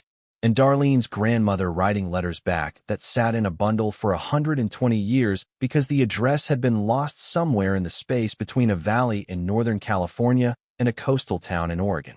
She was right, Marcus said. Clara survived. She raised Samuel, and Samuel raised Eleanor, and Eleanor raised Douglas and Patricia and James, and Douglas kept his grandmother's journals because he couldn't let them go to a landfill. She was right. Darlene was quiet for a moment. Good, she said. Her voice was the same as Lily's when she said that word, the same quality of relief at the right answer arriving. Good. The post was in the ground. The men from the Historical Society were tidying their tools, and the marker stood at the edge of the clearing beside the cottonwood with its name facing the trail, readable from 30 feet away in the standard typeface on the standard brown board, the same as every other trail marker in the Blackwood corridor except for what it said. The tree was behind it, the pale trunk, the bare branches, the rope cuts in the main limb visible from the ground if you looked at the right angle. The crows were in their rows on the upper branches, 7 of them this morning, watching with the indifferent patience they brought to everything. Marcus stood at the marker and read the words he had been reading in draft for 2 weeks, and they read differently with the post in the ground, in the clearing, with the tree behind them. They read the way words are supposed to read when they are in their right place, with a weight and clarity that the draft had held, but that the installation confirmed. Darlene stood beside him and read them too. When she finished, she was quiet for a long moment. "It says his name right," she said. "Yes," Marcus said. "It does." She nodded once, slowly, the nod of someone completing a long transaction. Then she turned and looked at the tree, at the rope cuts in the main limb, at the crows on the upper branches. "My grandmother used to say the tree knew," she said, "that it held what had happened to it the same way a person does." She was not a superstitious woman. She was practical, like most farm women of her generation. But she said that about the tree. She said some things get into the wood. Marcus looked at the tree. He thought about the oilcloth and the pine pitch and the crate in the ground, and the way the grass grew differently around the base, shorter and denser, the earth holding its memory the way the tree held its rope cuts. "I think that's right," he said. "I think she was right about that." Darlene looked at him. She had the direct, evaluating gaze of someone who had spent her life reading people quickly and accurately, and she used it on him now, the assessment brief and complete. "You're different than when you first came in asking about this," she said. He thought about that. Different how? She considered. "You came in asking about the tree like it was a record you needed to correct, a fact that had been filed wrong and needed refiling." She paused. "You're not asking about it that way now." "No," he said. "I'm not." "What changed?" He thought about Lily in the grass with her notebook, about Douglas in the diner with his hands flat on the table, about Eleanor Halverson recording birds at her kitchen window for 40 years, about Samuel setting it down so his daughter could walk forward, about Clara going north with a baby and a changed name and letters that eventually stopped. "I think I understood what it was about," he said. "I thought it was about the evidence. The crate, the documents, getting the record right." He paused. "That's part of it. But that's not all of it." Darlene waited. "It's about the people who kept it," he said. "The people who preserved things. Dobbs with his crate. My daughter with her notebook. Your grandmother with her cedar trunk. Douglas with his grandmother's journals. People who kept things they couldn't use yet, who trusted that someone would eventually come looking and that what they'd kept would matter." He paused. "That's what I didn't understand at first. The keeping is as important as the finding. Maybe more." Darlene was quiet for a long moment. Then she said, "My grandmother would have liked you." He wasn't sure how to respond to that. He said, "I think I would have liked her." They stood together a while longer in the clearing, in the September morning, with the marker in the ground and the tree behind it, and the crows watching from the upper branches.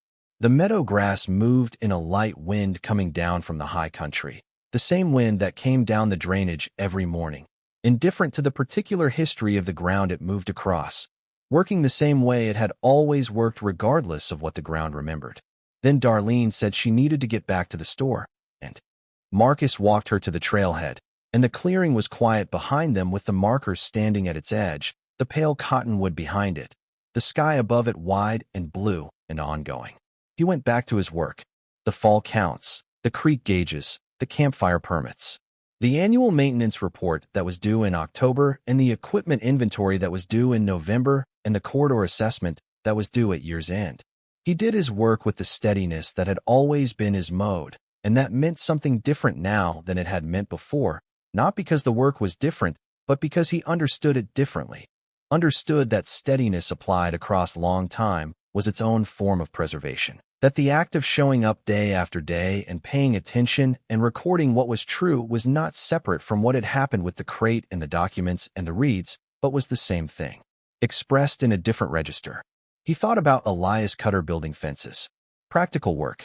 The kind of work that makes a place livable. The kind of work that looks like nothing from the outside and holds everything together from the inside. He thought about Clara Halverson writing letters. He thought about a clerk named Henry Dobbs building a box in the dark. He was not a man given to large declarations. He did not stand in clearings and make speeches to the sky. But he thought, driving back down the canyon road on a September afternoon with the cottonwood behind him and the valley ahead, that there was something to be said for the people who built things carefully and trusted them to time. Something to be said for the particular faith that required. The faith that truth had its own momentum if you built the container well enough and buried it deep enough and chose the right spot, the spot where someone looking for exactly this would eventually have to look. Henry Dobbs had chosen the right spot. Lily had looked. The rest had followed. The way these things follow when someone finally pays attention. The way the creek follows the grade. The way heat travels through buried clay.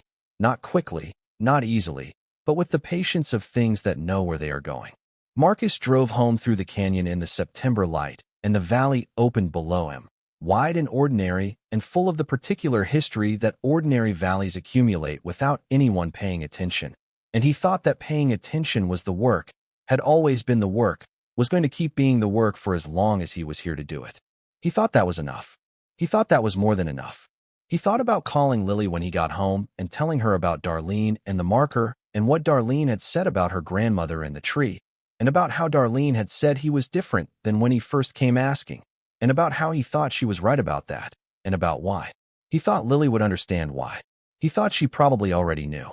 The exhibit opened in March, 7 months after the marker went into the ground, in a building that had been the Harlan County Courthouse Annex in 1897 and was now the County Historical Society's main facility, a squat brick structure on the town square that smelled of old wood and preservation chemicals and the particular mustiness of rooms that hold too many documents in too little space. Marcus drove down for the opening on a Friday evening. Lily drove up from her university, a 4-hour trip she had not mentioned planning until she called him from the road, which was characteristic of her, the decision already made and the logistics already handled before the announcement. She arrived 20 minutes after he did, still in her field clothes from an afternoon lab session, mud on her boots, notebook under her arm, and she stood in the doorway of the main exhibition room and looked at the reproductions of the documents mounted on the display boards and was quiet for a long time. Douglas Reed was there with his sister Patricia and a woman introduced as Patricia's daughter, a lawyer in her 40s named Susan who had followed the land claim proceedings with the focused attention of someone deciding whether her profession might have uses she had not previously considered. James Reed had sent his regrets from Sacramento, a work obligation, but had sent a written statement that Darlene Vasquez read aloud during the opening remarks, a brief and careful statement that said the Reed family understood this evening as the beginning of something rather than the conclusion of something, because beginnings were more honest about what historical recognition actually was. Dr. Osei had made the journey and stood beside the display case that held the crate, the actual crate, on loan from the State Archive for the duration of the exhibit, sitting on archival foam under museum glass with a small card explaining its provenance and contents. She looked at it with the expression of someone for whom the object had become simultaneously familiar and strange, the way things become when you have studied them long enough to know them completely, and that knowledge makes them stranger rather than simpler. The exhibit was called, at the Historical Society's suggestion and the Reed family's agreement, A Name Restored. Marcus had proposed the name and Patricia had approved it without modification, which he had taken as a compliment. Darlene Vasquez delivered the opening remarks, which she had written herself, and they were exactly what you would expect from a woman whose family had been in the valley for 4 generations and who had absorbed its history the way a person absorbs weather, through exposure over time until the body knows what it knows without being told. She spoke for 12 minutes. She did not use notes. She said Elias Cutter's name 4 times, and each time she said it the room was slightly quieter, the particular quiet of people recognizing that a name is doing the work a name is supposed to do. Marcus stood near the back of the room beside Lily and listened and thought about the first time Darlene had said that name to him, across the counter in her general store with a honey jar between them, and how he had driven back to the station house with her account in his head and sat at the kitchen table without unpacking his supplies and felt the particular shame of willful incuriosity. The shame was gone now. What had replaced it was harder to name, not pride exactly, something quieter, something that had to do with having done the thing that needed doing even though the thing that needed doing had not been required by anyone or mandated by any procedure or built into the job description of a ranger who counted elk and monitored creek levels and checked campfire permits. He had done it because Lily had made him look and looking had made refusing to act impossible, and that chain of events, beginning with his daughter sitting under a tree with a notebook, had resulted in a man's name being right in the official record for the first time in 128 years. Renata Cruz stood beside Dr. Osei near the display case, and Marcus watched her watching the room, watching the Reeds, watching the people from the community who had come for the opening, locals, and some who had driven from a distance because they had heard about the case through the regional news coverage that had run in October, after the trail marker went up, a story that had been picked up and carried further than Marcus had anticipated. He had not sought the coverage and had not been comfortable with it, but had recognized that it served the purpose of the historical record in ways that discomfort was not sufficient reason to resist. The story had run in 3 regional papers and 1 national outlet that covered land rights and historical justice in the American West, and the version that ran nationally had brought a response Marcus had not anticipated: letters and emails to the Historical Society and to the Western Innocence History Project from people across the West who had similar histories in their own families, similar fractures in the lineage, similar silences that had been passed down without explanation, similar suspicions that something had happened in a place and a time that no one would talk about. Renata Cruz had told him the volume of contact was unusual, which was her way of saying significant, which was her way of saying that the case had touched something that turned out to be not singular. He had read some of the letters. Not all of them. There were too many, but some. They had a quality in common that he found difficult to articulate, but that he recognized: the quality of people who had been carrying something unresolved for a long time and who had found, in seeing a resolution that wasn't theirs, a permission to name what they carried. As though the public restoration of one name had opened a door that many people had been standing in front of without knowing they had the right to knock. He had mentioned this to Lily during one of their evening calls, and she had said, "That makes sense. When you see that it's possible, it becomes possible. Before that, it's just a shape in the dark that you can't make out." He thought about that now, standing in the back of the exhibition room listening to Darlene, and thought that was exactly right. That possibility required evidence of itself, that people needed to see something done before they could believe the doing was available to them.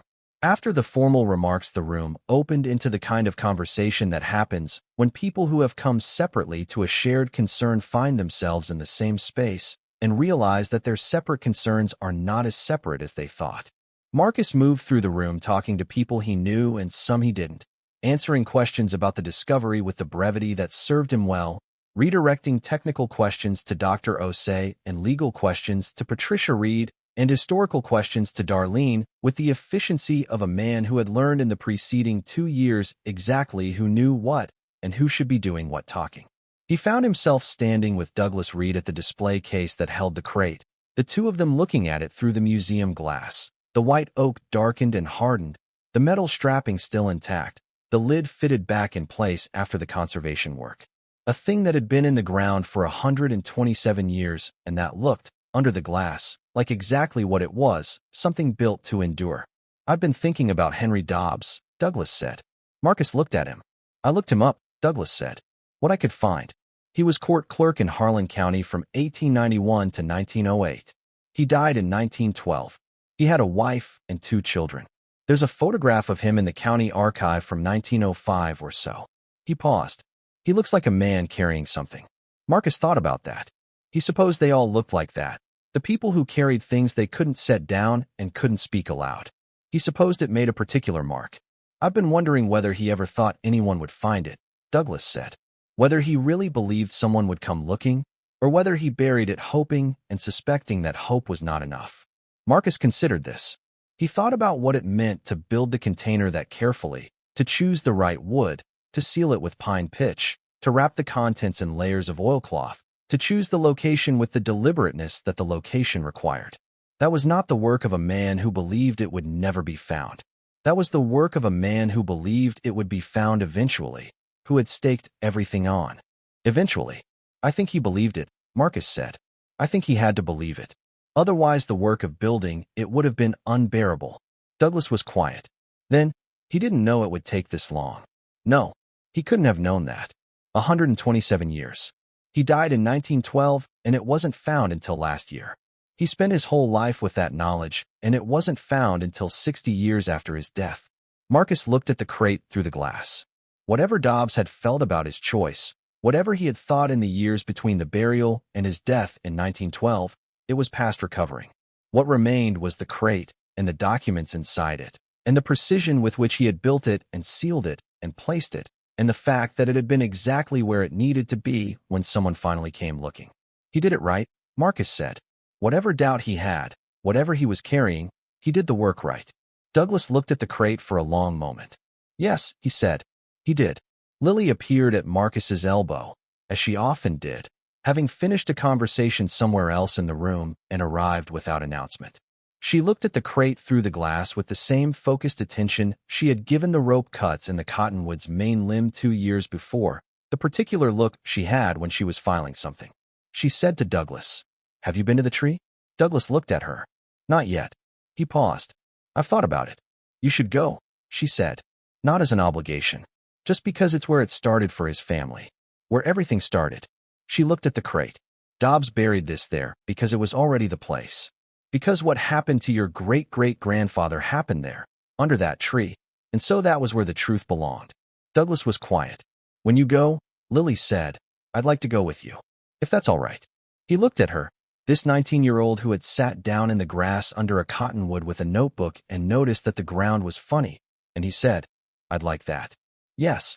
They arranged it for the following morning, early, before the day's heat.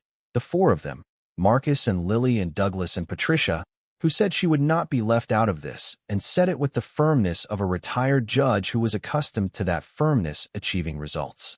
They met at the trailhead at 7 in the morning, the April air still cold, the high country above the valley still carrying snow in the north-facing gullies. Marcus led them down the trail he had walked for 12 years, through the lower drainage and along the creek, and up through the timber to where the trail bent north, and the hanging tree stood at the edge of the clearing 300 yards east. They walked without talking for most of it. Not uncomfortable silence, just the silence that trails encourage, the way moving through landscape redirects attention outward, toward the world rather than toward each other, and the world had enough to say that talking over it seemed rude. The cottonwood was visible from 200 yards out, pale against the tree-line, the same as it had always been, the same as it had been when Marcus walked past it for 11 years without asking its name.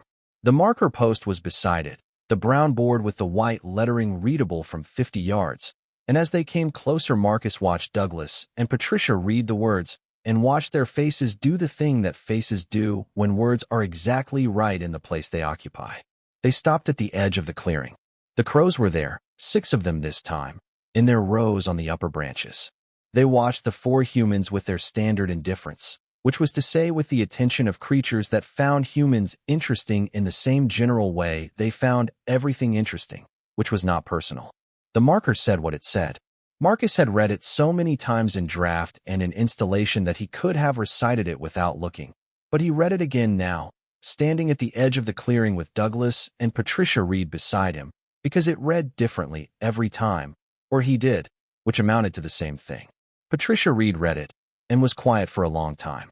Then she walked forward, alone, and stood at the base of the cottonwood's trunk, and put her hand flat against the pale bark the way people put their hands against things that have witnessed something, as though the contact might transmit something back through the palm.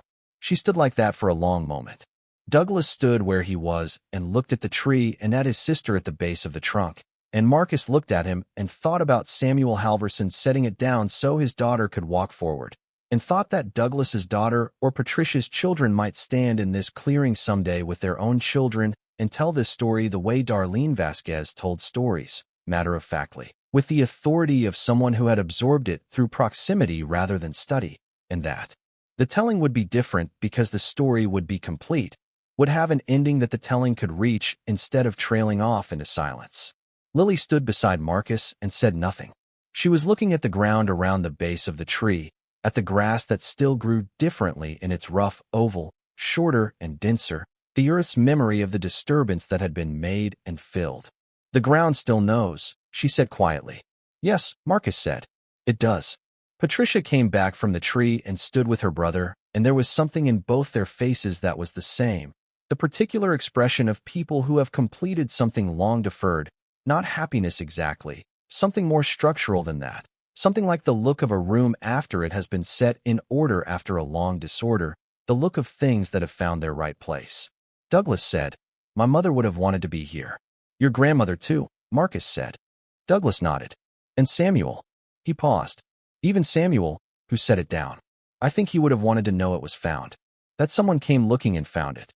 They stood in the clearing for a while, the 4 of them, in the April morning with the high country above them and the creek below them and the pale cottonwood at the center of it all, unchanged and changing, the same tree it had always been and different for being named correctly now, which was how all things were different when they were finally named correctly.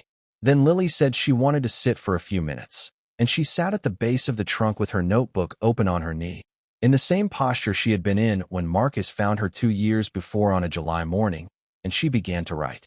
Marcus watched his daughter write and felt something that took him a moment to identify. Gratitude was the closest word, but it wasn't quite right. Something more like the feeling of understanding why something happened the way it happened, the particular clarity that comes when you can see the whole chain from beginning to end and recognize the logic of it.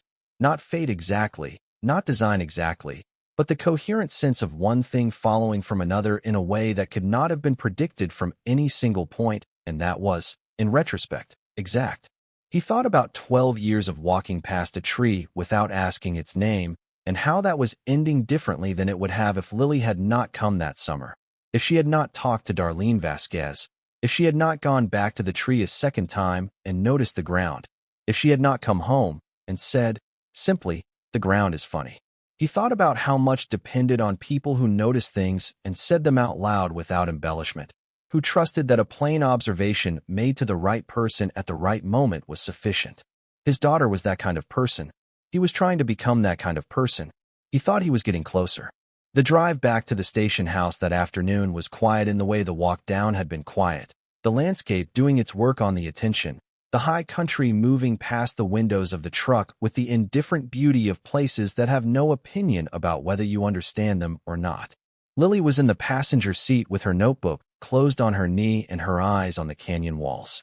"You're going to write about this," Marcus said. "Not a question. Eventually." She looked out the window. "I don't know what form yet. Maybe a research paper on historical ecology and land rights. Maybe something else." She paused. "There's a larger pattern.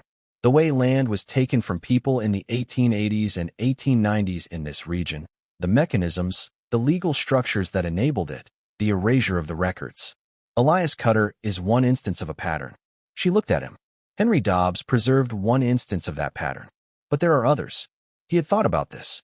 After the national coverage ran in October, he had gotten an email from a historian at the State University who worked on land dispossession in the late 19th century American West. A woman named Akhtar who had been following the Cutter case and who had written to say that the Dobbs Journal was the most detailed contemporaneous record of the mechanics of fraudulent land acquisition she had encountered in 20 years of working the period.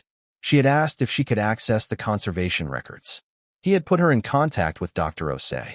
He told Lily about Professor Akhtar. Lily looked at him. "Have you talked to her yourself?" "Briefly. We've exchanged emails. You should talk to her more." She paused. The Dobbs Journal is part of a larger record, even if it's the most detailed piece of it. Understanding the pattern is how you prevent it from being forgotten again. Individual cases get forgotten. Patterns don't. Marcus thought about that. He thought about the letters to Renata Cruz after the national story ran, the people from across the West who recognized their own family silences in the shape of what had happened to the Cutters. He thought about Lily saying that when you see it's possible, it becomes possible. That possibility requires evidence of itself. "I'll call Professor Akhtar," he said. "Good." Lily looked back out the window. The canyon narrowed here, the creek close on the right side, rock walls close on the left, the sky a strip of blue above. Then it widened again, the valley opening, the station house coming into view at the end of the driveway. He pulled in and turned off the truck, and they sat for a moment in the quiet. He said, "When I started this, I thought it was about the crate. About getting something out of the ground and into the right hands." Lily looked at him. "It's not about the crate," he said. She waited. The crate was the beginning. But the work is the people. Finding the people, making sure the information reaches the people it belongs to. Making sure the reads know their history. Making sure the record says Elias Cutter's name right. Making sure the trail is named what it should be named. Making sure the marker says what it should say in the place where it should say it." He paused. The crate was the key. But the door it opened is much bigger than the crate. Lily looked at him for a long moment with her mother's directness. "You're different than you were," she said. He smiled. "Darlene said that too. Darlene is right." He looked at the station house, at the ridge above it, at the high country in the late afternoon light. "You made me look," he said. "I was walking past that tree for 12 years. You were ready to look," she said. "You just needed a reason." He shook his head. "You're being generous." She shrugged. "Maybe." She opened the truck door and got out, and then looked back in at him with the particular expression she had. straightforward, affectionate, slightly impatient with him in the way that she was sometimes impatient with him. The impatience of someone who thought he was better than he gave himself credit for and wanted him to stop underestimating himself. "Go call Professor Akhtar," she said, "and make dinner. I'm hungry." He made dinner, and he called Professor Akhtar the following morning, and that conversation went on for an hour and 20 minutes, which was not a thing that happened often with Marcus, who was brief by nature and preference. Professor Akhtar was a woman who asked questions in the way that made the person answering them want to keep going, who listened with the focused attention of someone for whom attention was a professional instrument, and who at the end of the call said she wanted to propose a collaborative project. "The Harlan County case," she said, "is significant not just as an instance, but as a model. If we can use the Dobbs documentation to reconstruct the mechanics of the fraud in detail, we can use that reconstruction as a template for identifying similar frauds in the adjacent counties in the same period." The methods were consistent. The personnel overlapped. The land agent Asa Webb worked the entire region. He paused. She paused. "He appeared in other county records," she said. "I found him in 3 adjacent counties between 1893 and 1901, which means there are probably other Elias Cutters." Marcus was quiet for a moment. He thought about the crate and the oilcloth and Henry Dobbs building a container for evidence he couldn't speak aloud, and he thought about what it meant to say there were other Elias Cutters, other families that had been split and sent away with changed names and silences that were passed down through the generations like heirlooms that no one wanted but no one could get rid of. "How do we find them?" he said. "The county land records," she said. "The trial transcripts, the probate records, the deed transfers in the years when Pryce and Webb were operating. We look for the pattern. Contested transfers, quick probate proceedings, names that disappear from the record after a conviction." She paused. "We look the way you looked. Carefully, and without assuming we already know what we'll find." He said yes. He said he would help in whatever capacity was useful, which turned out to be considerable, because the research required the kind of patient attention to physical terrain and county geography that was his particular competence, and because the station house sat in the middle of the area they were researching, and because he knew people in the surrounding counties through years of professional contact. People like Darlene Vasquez who held oral histories in the way that the earth held buried things, precisely and without expiration. The collaborative project took 2 years and found 4 additional cases for families in 4 adjacent counties whose land had been taken through fraudulent proceedings in the same period by the same network of men with the same mechanisms. 2 of those cases had surviving documentation analogous to the Dobbs Journal, court records that contained internal inconsistencies that the original courts had not examined. 2 had only circumstantial evidence, enough to note the pattern but not enough to amend the official record. All 4 had descendants who had been carrying something without knowing exactly what they were carrying. Marcus drove to 3 of the 4 families himself. He sat in kitchens and diners and living rooms and told stories that were hard to tell and harder to receive, and he watched faces do what Douglas Reed's face had done in the Newport diner, the combination of disbelief and recognition, and the particular weight of understanding that a silence had been protecting you from something that turned out to be both worse and more resolvable than the silence had suggested. The 4th family contacted him. A woman named Beatrice Olanrawaju, who had seen the coverage of the Cutter case and had spent 8 months researching her own family history before she found the thread. A great-great-grandfather named Joseph Olanrawaju who had homesteaded in the next county north in 1889 and who had died in a county jail in 1898 under circumstances the official record described as natural causes, but that the family had always understood differently. She had his letters. She had letters he had written to a cousin in the weeks before his death, and she had the cousin's letters back, and in that correspondence there was enough to tell a story that needed telling. Marcus connected her with Renata Cruz and Professor Akhtar and let the expertise of people who knew what to do with evidence do what it did. He thought often, during those 2 years, about what Lily had said about possibility requiring evidence of itself. He thought about how the opening of the Cutter case had opened something else, how the restoration of one name had made visible the need to restore others, how the particular shape of one family's history had given other families a template for understanding their own. He thought about the letters to Renata Cruz and the contact with Professor Akhtar and Beatrice Olanrawaju researching for 8 months before she called. And he thought that Henry Dobbs had perhaps understood something about this, that the preservation of one truth created the conditions for other truths to surface, that the container he had built held more than the documents inside it. Lily finished her first year of university and came back for the summer. Older in the way that the first year of university makes people older, which is not in years, but in the particular way the mind reorganizes itself when it is given enough room and enough challenge and enough other minds to push against. She was sharper and also softer somehow, more certain in her work and more openly uncertain about the larger questions, which was exactly the right direction for a person her age to be. Moving. She spent her first week back walking the Blackwood corridor from end to end, 3 days of it, camping at the upper meadow and at the creek drainage and at the point where the old trail joined the new connector section, the Elias Cutter Trail, the name on the marker at each junction reading with the same weight and clarity it always had. She came back to the station house on the 4th day with her notebook full and her boots destroyed and a look on her face that Marcus recognized as the look of someone who had come back from somewhere that mattered. She sat on the porch steps, and he brought her coffee and sat in the chair beside her, and they looked at the valley below in the evening light without talking for a while. Then she said, "I found something." He looked at her. In the timber above the upper meadow, northeast corner. She opened her notebook to a page covered in close, careful writing.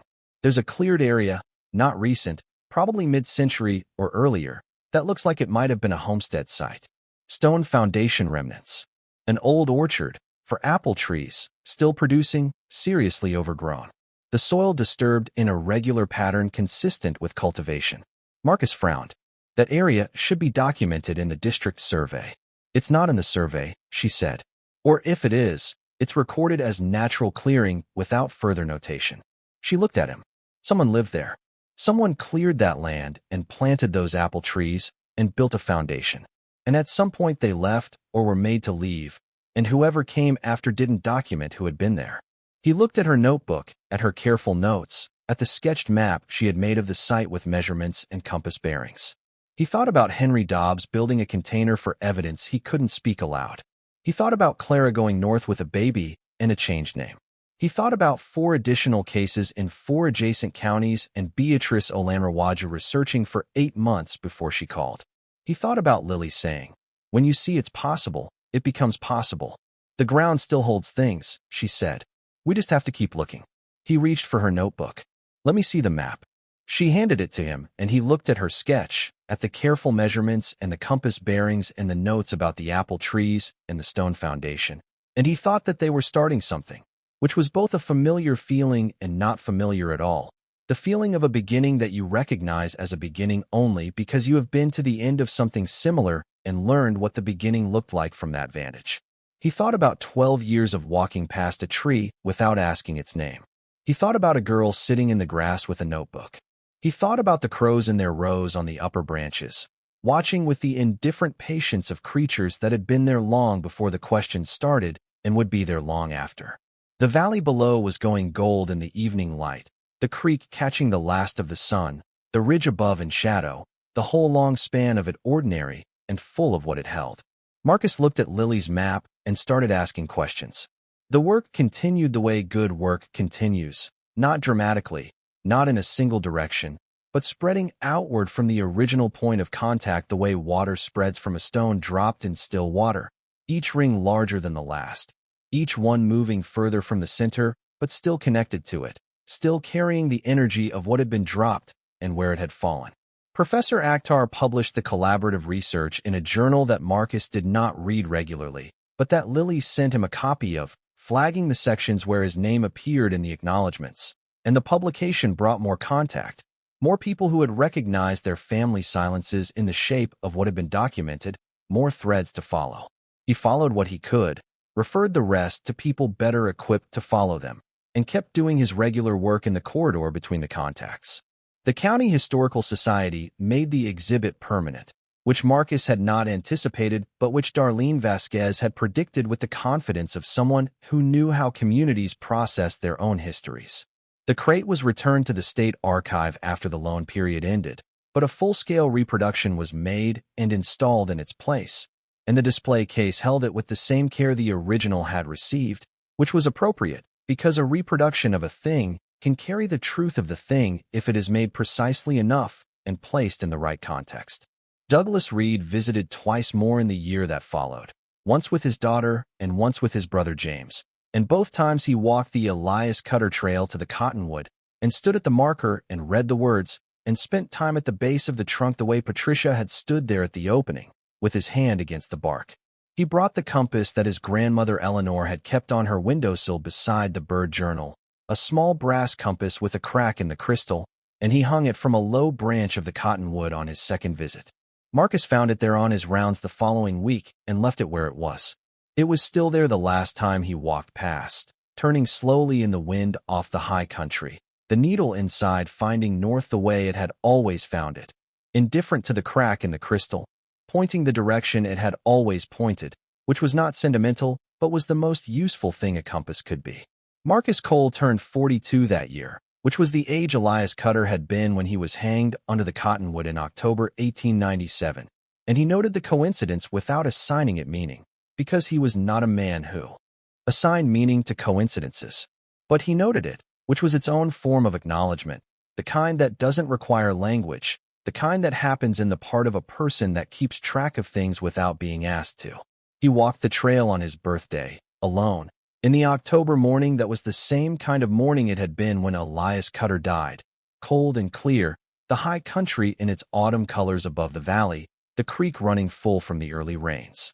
He walked the full corridor from the southern trailhead to the upper meadow and back, 12 miles, the route he had walked more times than he could count, and at the cottonwood he stopped and stood at the marker for a while and read the words. He thought about a man who built his own fences and buried his dog on 40 acres of good land and understood that some things were worth refusing. He thought about what it meant to be 42 years old and to have your name restored to you, even posthumously, even by people you had never met, even across a distance of 128 years. He thought it meant something. He thought it meant that the keeping had been worth it, that Dobbs's container had done its work, that the earth's memory was not nothing. He stood there long enough that the crows came back, 4 of them this time, settling into the upper branches with the ruffling adjustment of creatures making themselves comfortable, and then they were still, watching, the way they watched everything, with the patient indifference that was not actually indifference, but was something that looked like it from below. Marcus looked at the compass turning on its branch. He looked at the marker with the name on it. He looked at the pale trunk and the rope cuts in the main limb and the grass growing differently around the base. He thought about Lily's voice saying, "The ground still holds things. We just have to keep looking."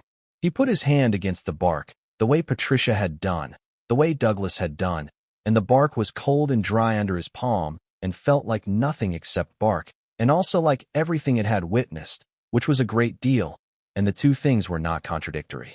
He took his hand away and readjusted his pack and turned back toward the trail, toward the 12 years of work that remained and the work that would follow that, toward the corridor with its elk and its creek levels and its campfire permits and its old orchards in northeast corners and its foundations that didn't appear in surveys, toward the long, patient attention that the land required and that he had finally understood was also what it deserved. The trail ran north, and he walked it, and behind him the cottonwood stood at the edge of its clearing in the October morning, pale and patient, named at last, the marker beside it saying what it said in the standard typeface on the standard brown board, ordinary and exact, the way truth is ordinary and exact when it finally arrives in the place it belongs. The crows watched him go. The creek ran. The high country held its light. The valley continued, the way valleys continue, through everything that happens in them and everything that is buried in them and everything that is eventually found, carrying forward the accumulated weight of what the land remembers, which is everything, which has always been everything, which will keep being everything long after the last person who knows the story is gone, held in the soil and the bark and the particular way the grass grows differently over ground that has been disturbed and never entirely healed, which is to say, the same as it has always grown, which is to say, with the patience of things that do not need to be understood to be true. There were other things Marcus kept from that year, not objects exactly, more like the residue of conversations that settle into the mind and stay there the way certain smells stay in a room long after their source is gone. He kept what Renata Cruz had said to him after the state board's determination came through, when he had called her to relay the news, and she had been quiet for a long moment, and then said, "This is what the work is for. Not the win, not the record amendment, not the resolution. The moment when the family knows. When the knowing passes from the archive into the living." He kept what Dr. Osei had said to him the last time she visited the exhibit, standing beside the reproduction of the crate under its glass, when she had said that the most remarkable thing about the Dobbs documentation was not the evidence it contained, but the faith it represented, the faith of a man who believed that truth had a future even when his present gave him no evidence of that. He kept what Douglas Reed had said on the phone 3 months after the Newport diner, after the petition was filed and the research was underway and the trail naming proposal was submitted, when he called Marcus on a Tuesday evening to say that his daughter had asked him about the Cutter history at dinner that night, and he had told her the whole story for the first time, and she had listened without interrupting, which was not her usual mode, and when he finished she had said, "So we're Cutters? Really? Underneath everything?" And Douglas had said yes. Underneath everything, yes. He kept what Lily had said on the porch on the evening she came back from the upper meadow, when he had asked her why she kept going back to the cottonwood, kept sitting under it, kept writing in her notebook at its base, and she had said, "Because being there reminds me that the work is real. That paying attention to a place is not a metaphor. It's a practice. You go back to the same place, and you pay the same quality of attention, and eventually you understand something you couldn't have understood without the returning." He thought about that often. The returning, the 12 years of walking past, and the one morning of sitting down, and the recognition that the quality of attention changed what was visible, that the ground did not reveal itself to the distracted, that the grass growing differently in its rough oval had been there all along, and had only become visible when someone sat close enough to the ground to notice it. He thought about what it meant to practice attention, not as a virtue but as a discipline, the way physical disciplines require regular return, the way you could not accumulate the understanding through a single visit, but only through the pattern of visits over time, each one adding to what the previous one had built, the knowledge growing the way the ring grows on the tree, one season at a time, each ring thin on its own and the aggregate of them substantial. He had been practicing attention for 12 years in the Blackwood corridor. He had thought he was practicing it well. He had been missing the most significant feature in his district. He was practicing better now. The summer Lily turned 20, she came back for 2 weeks, and they spent most of them in the field, working the new sites she had flagged on her extended walk the summer before, the homestead in the northeast corner above the upper meadow, and 2 other sites she had identified in her first year of university study. A midden near the creek drainage that the district survey had noted as geological feature without further examination, and a spring box in the upper timber that bore markings consistent with human construction rather than natural occurrence. They worked carefully and methodically, documenting before touching, photographing before measuring, the discipline of people who understood that a site's context was as significant as its contents, and that disturbing context without documentation was a form of destruction. Lily led the work with the focused competence of someone who had spent a year learning to do this properly and was applying that learning with the seriousness it deserved. She found nothing in the midden that significantly altered the district's understanding of the corridor's human history. She found something in the spring box. Pressed into the underside of the box's cover, held in place by a strip of rawhide tied through 2 holes that someone had drilled in the wood, was a folded paper. Old, water-damaged at the edges, but legible in its center, written in a careful hand with ink that had faded to the color of weak tea. It was not a deed. It was not a journal. It was a letter addressed to no one in particular, beginning without salutation, the kind of letter that is addressed to whoever finds this, or to the future, or to God, or to the idea that someone might eventually look. It said, "I have lived on this water since 1878, and I built this box with my own hands, and the spring is good water, and I am leaving because they say I have to leave, and I don't believe they have the right to say it, but I'm leaving because my daughter is 6, and she is worth more than being right. I am setting this down so that whoever comes after knows the water was here before them, and someone built this box, and the spring is good." No name, just the letter and the date, 1891, and the spring box with its good water still flowing 130 years later, still doing the work it was built to do.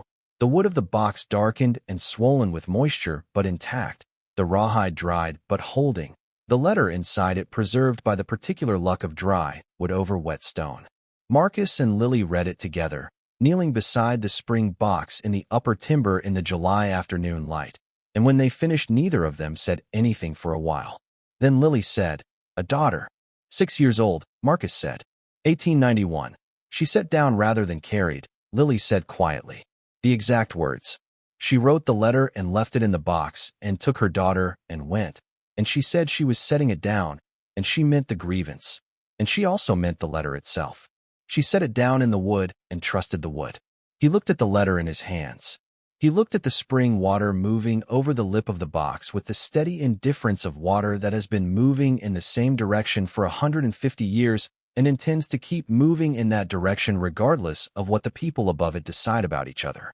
"We don't know who she was," he said. "We know she was here." Lily's voice was careful. "We know she built this box. We know the water was here before them, whoever them was." She paused. "We know she had a daughter, and she chose the daughter over being right." He thought about Clara and Samuel.